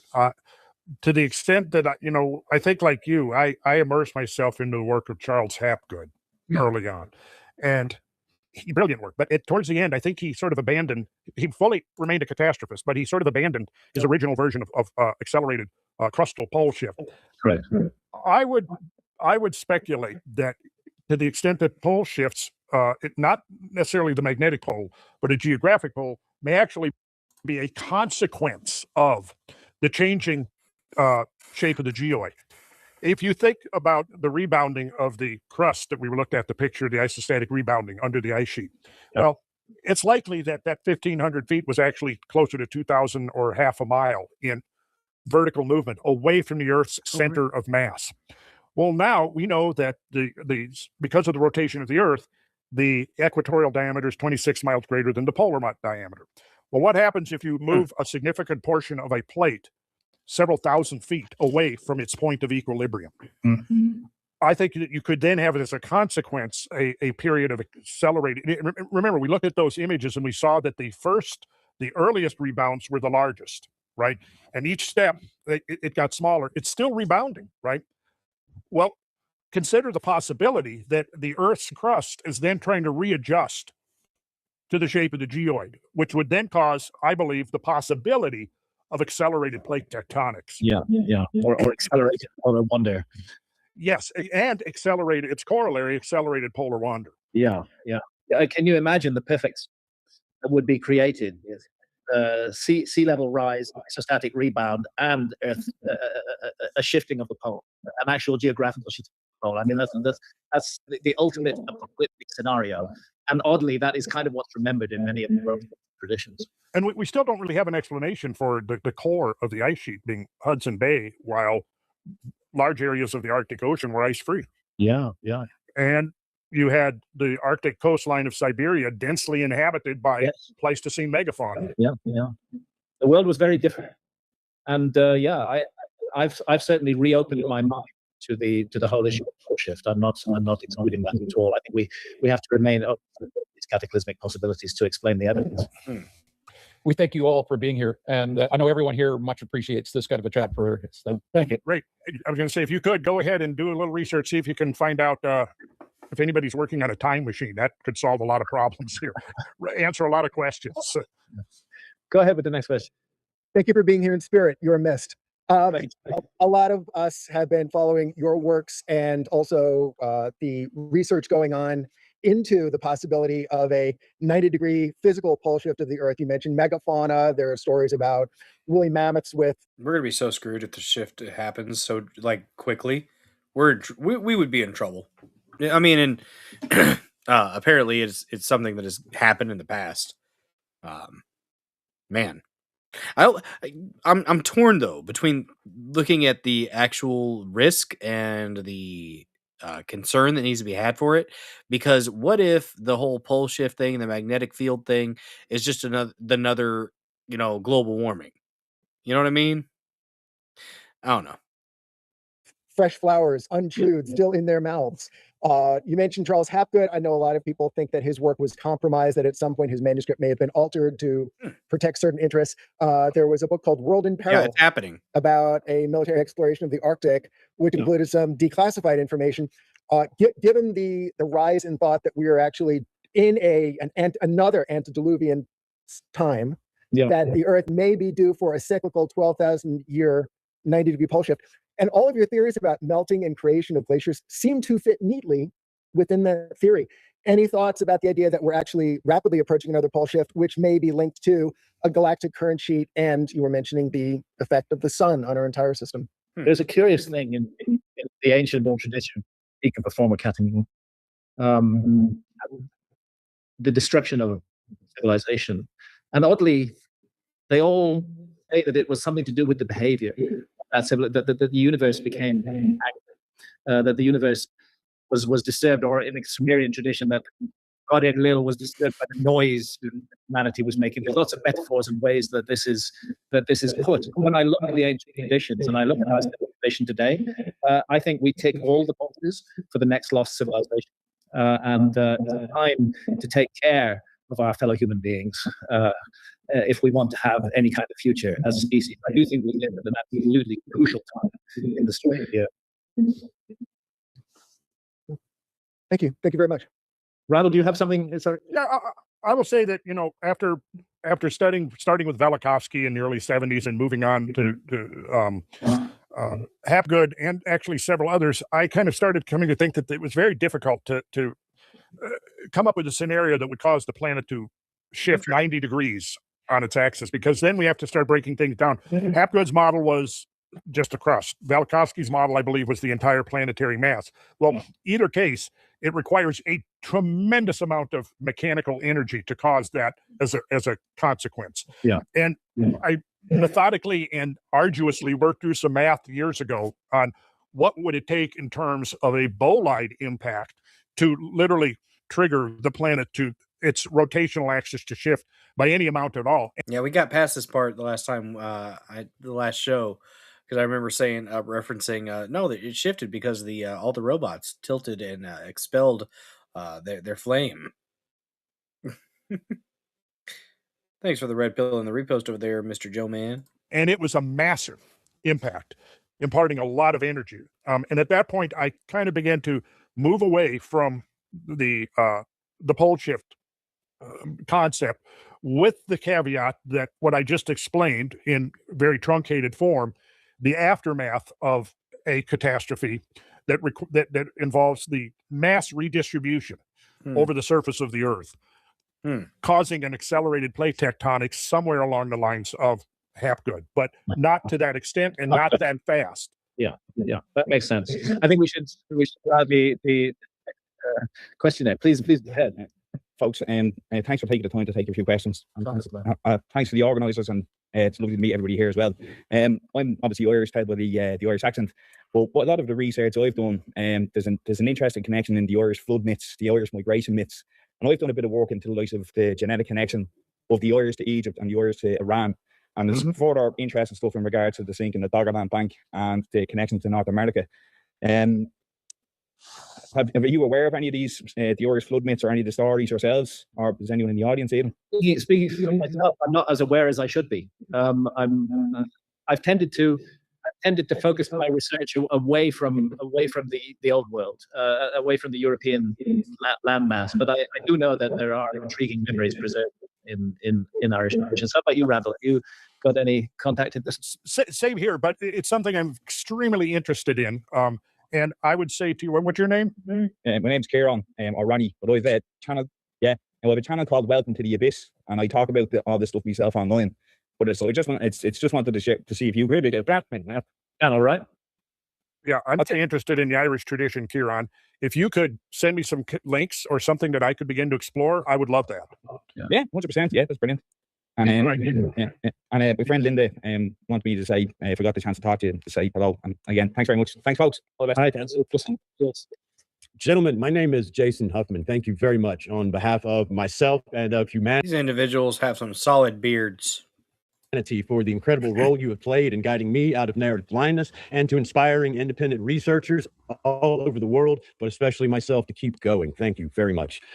Quick question I have for you. I was speaking with Nikki Anna Jones, and she's doing some work getting the hallmarks of this antediluvian civilization sort of documented and put together in a singular place. Now, a cultural hallmark, online, I'm Shaman 711. So I'm always looking for these shamanic sort of hallmarks. Now, Graham, you put a paper out about Gilgamesh, right? And we've got Gilgamesh constantly. I was just thinking about the Epic of Gilgamesh. You guys were talking to the chat a little bit about the myths from Sumerian myths, kind of trickling into the Christian myths, which the Old Testament, I mean, yeah, there are some direct comparisons between like the Epic of Gilgamesh, excuse me, and what we have.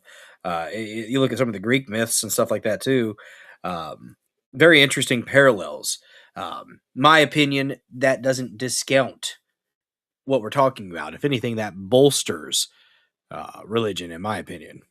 Pictured holding his penis, right? So with Gilgamesh, we're looking back to the story of the antediluvian people. Now today we heard Shiva also out about Gilgamesh, right? And we've got Gilgamesh constantly pictured holding his penis, right? So with Gilgamesh, we're looking.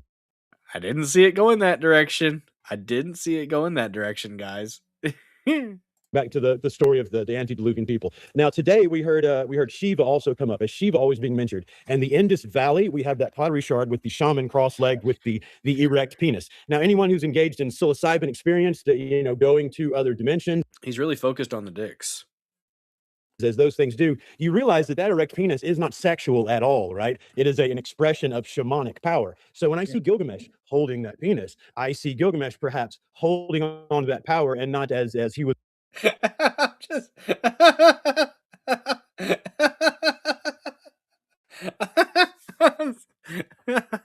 what the fuck? Behold my shamanic power. Just, oh my god, what a fucking lunatic. I need to be quiet.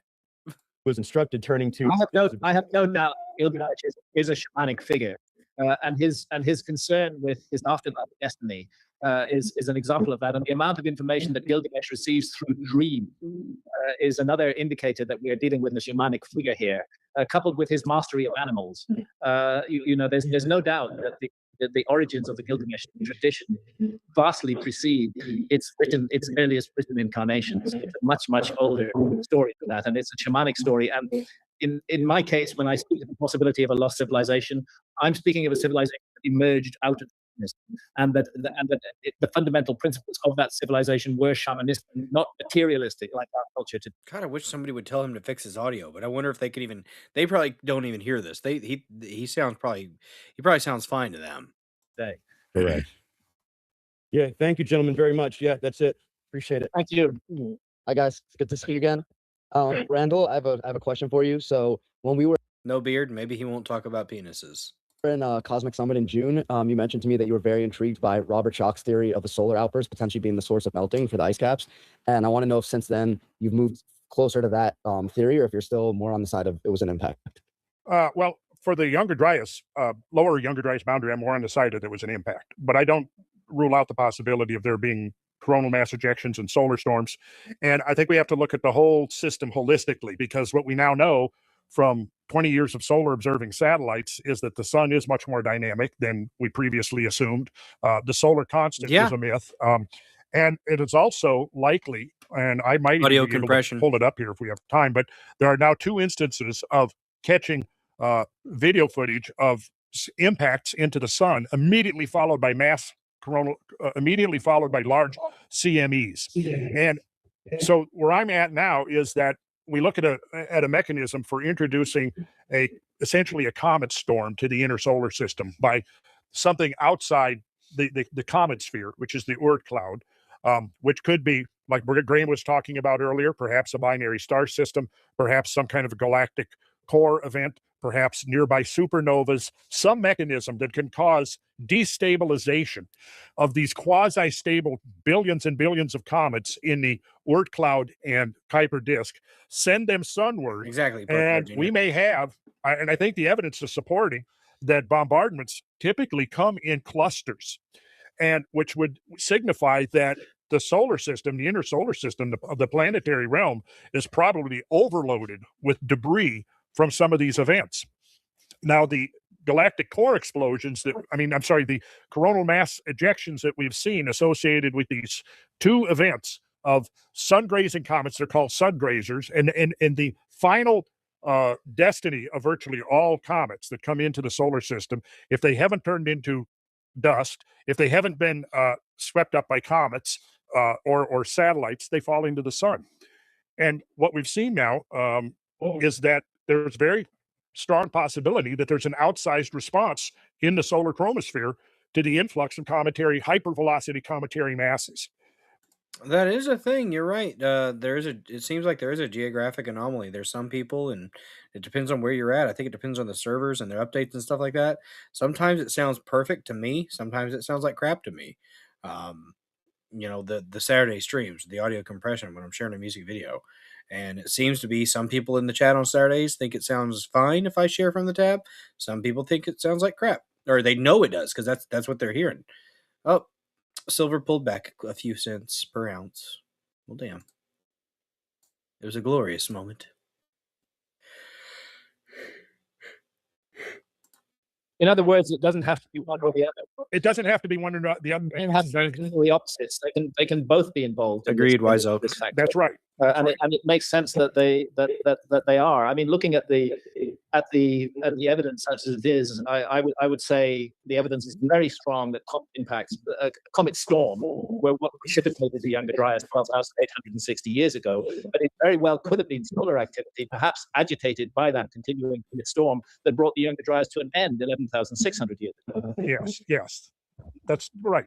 Exactly. I think both Graham and I are kind of in that same idea now that we have to look at the whole phenomena holistically, and it isn't a matter of either or.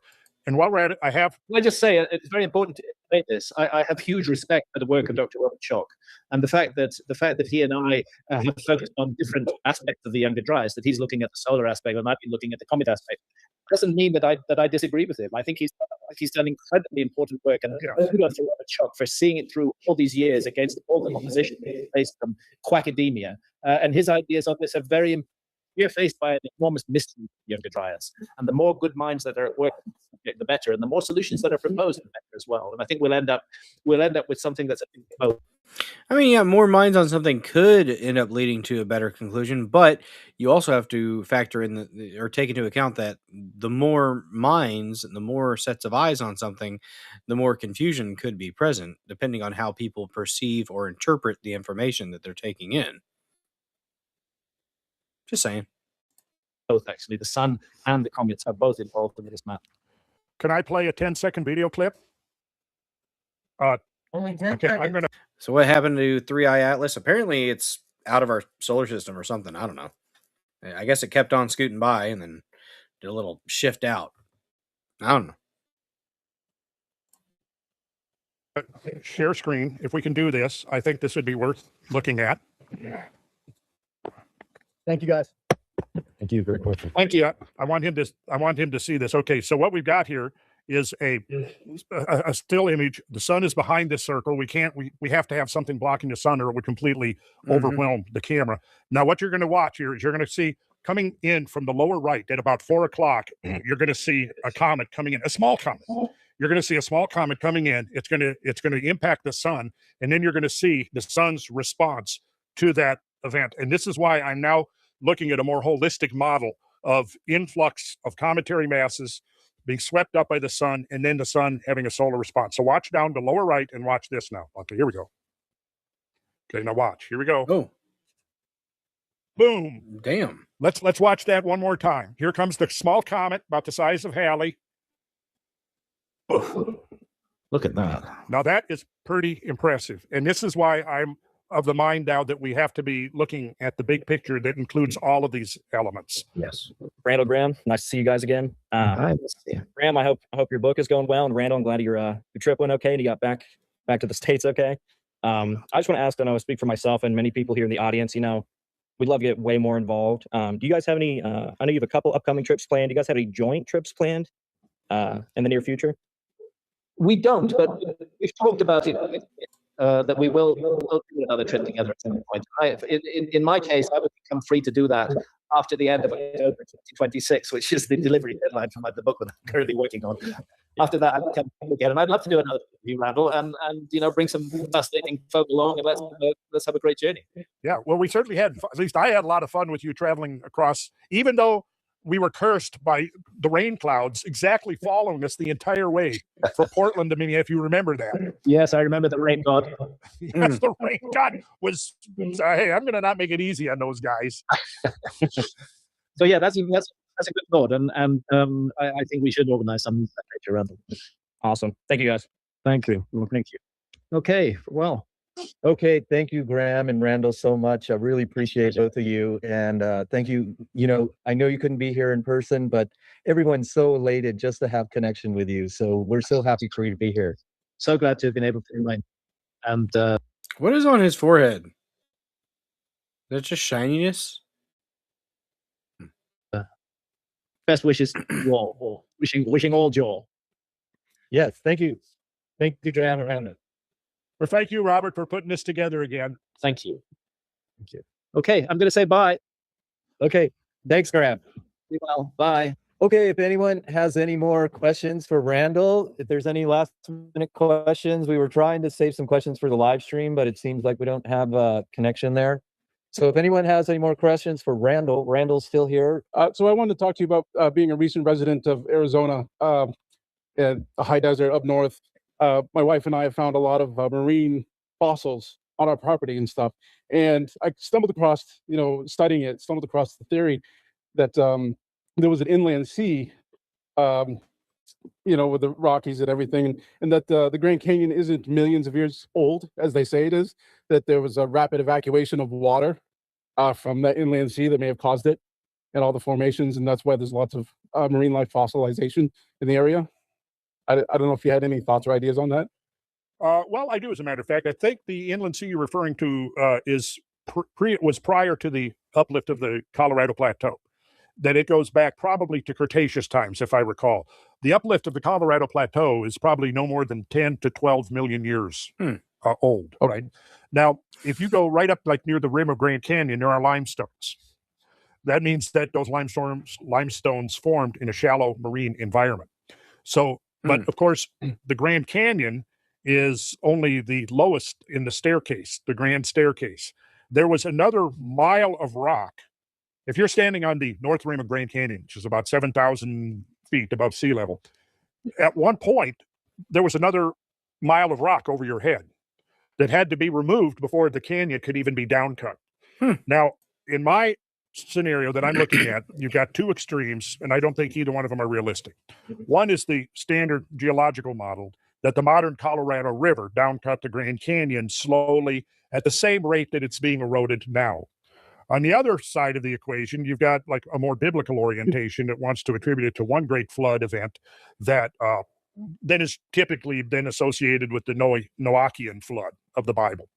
Whereas what I've seen through my own studies of the Colorado Plateau is that it looks like there have been episodes of accelerated erosion juxtaposed upon the more normal rates of erosion, such as we see today.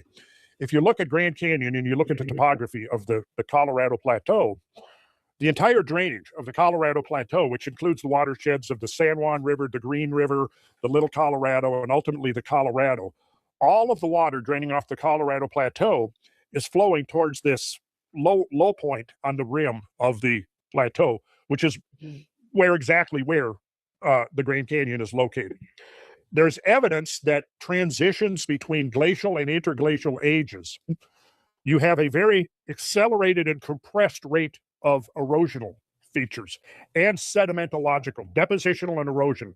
You have, whenever you have deposition of material, that means it was eroded from somewhere else. I think the model that fits is that the Colorado Plateau was uplifted, and it's called a plateau because most of the strata is relatively flat-lying, horizontal, like compared to the east and the northeast, where you have the See what you just shared there, Wise Oak. We might talk about that on the Saturday. We might read through that article on the Saturday stream. That might be our topic that we discuss. The London Hammer, London, Texas. That looks interesting. I'm fascinated with that. I will be keeping that up. The London Hammer. Thanks for sharing. That might be one of our topics on Saturday. We're gonna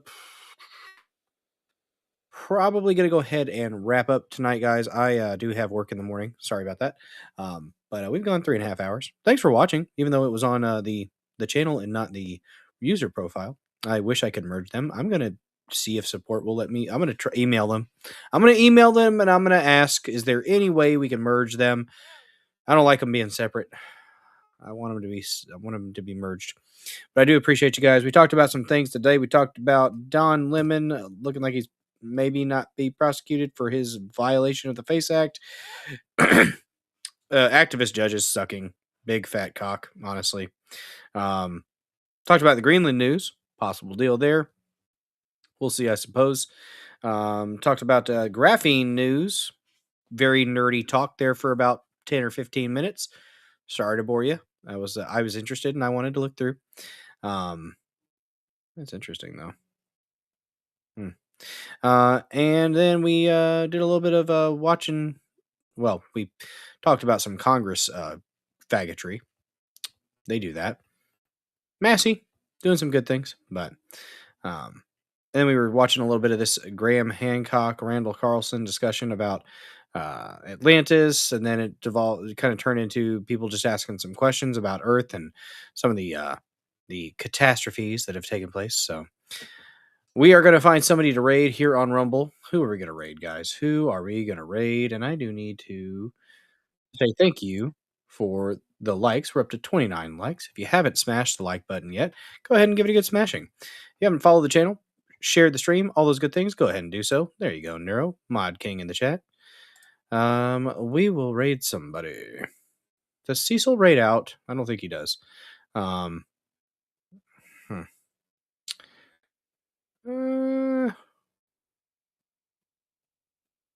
see. I want to find somebody who raids out. CW says commit to the channel. Commit. I don't know. Good Lord, is Dean still going? Man does not stop. We could raid This Is the Ray. Gaming. Seems like a nice guy. I'm assuming he raids out. He's doing premium, so. Or well, he's a premium creator, he says. So let's raid out to This Is the Ray. I've seen him say some things that are nice. So hopefully he does raid out. I reached over 1,000 on the main account. I did reach over 1,000. We're at like 1,250 now, I think, including the channel. So, we're gonna raid Hard News Network on Pilled. Oh shoot! See, I didn't see him live. So, see ya, Chops. Appreciate you. All right. Let's see. /raid. Thought they were going to be working on a raid button. I've yet to see it. What just happened? Okay, so we're going to raid This Is the Ray Gaming. First, though, we are going to play the Dozer Den theme song. Thank you guys so much for your support tonight. We almost reached double hat goal on a Thursday, guys. On a Thursday. Absolute amazing support. I don't deserve it, but I appreciate it. Let's go ahead and play the Dozer Den theme song, and I will send you guys over to This Is the Ray.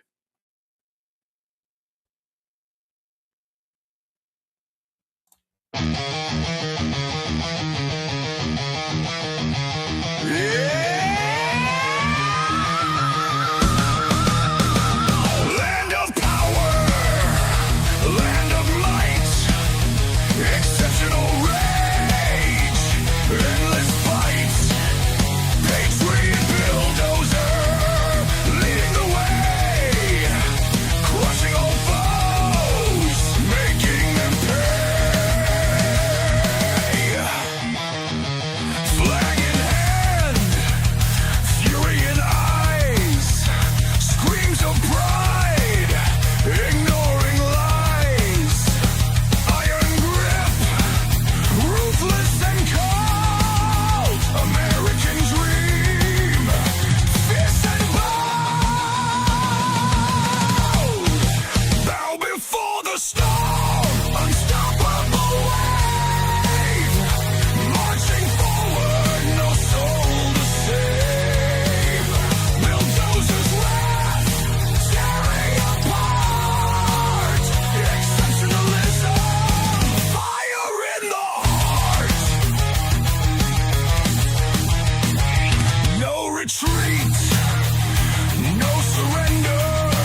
Thank you guys so much for watching this episode of the Dozer Den. I will see you guys on Saturday at 9 p.m. Central. Y'all have a good one.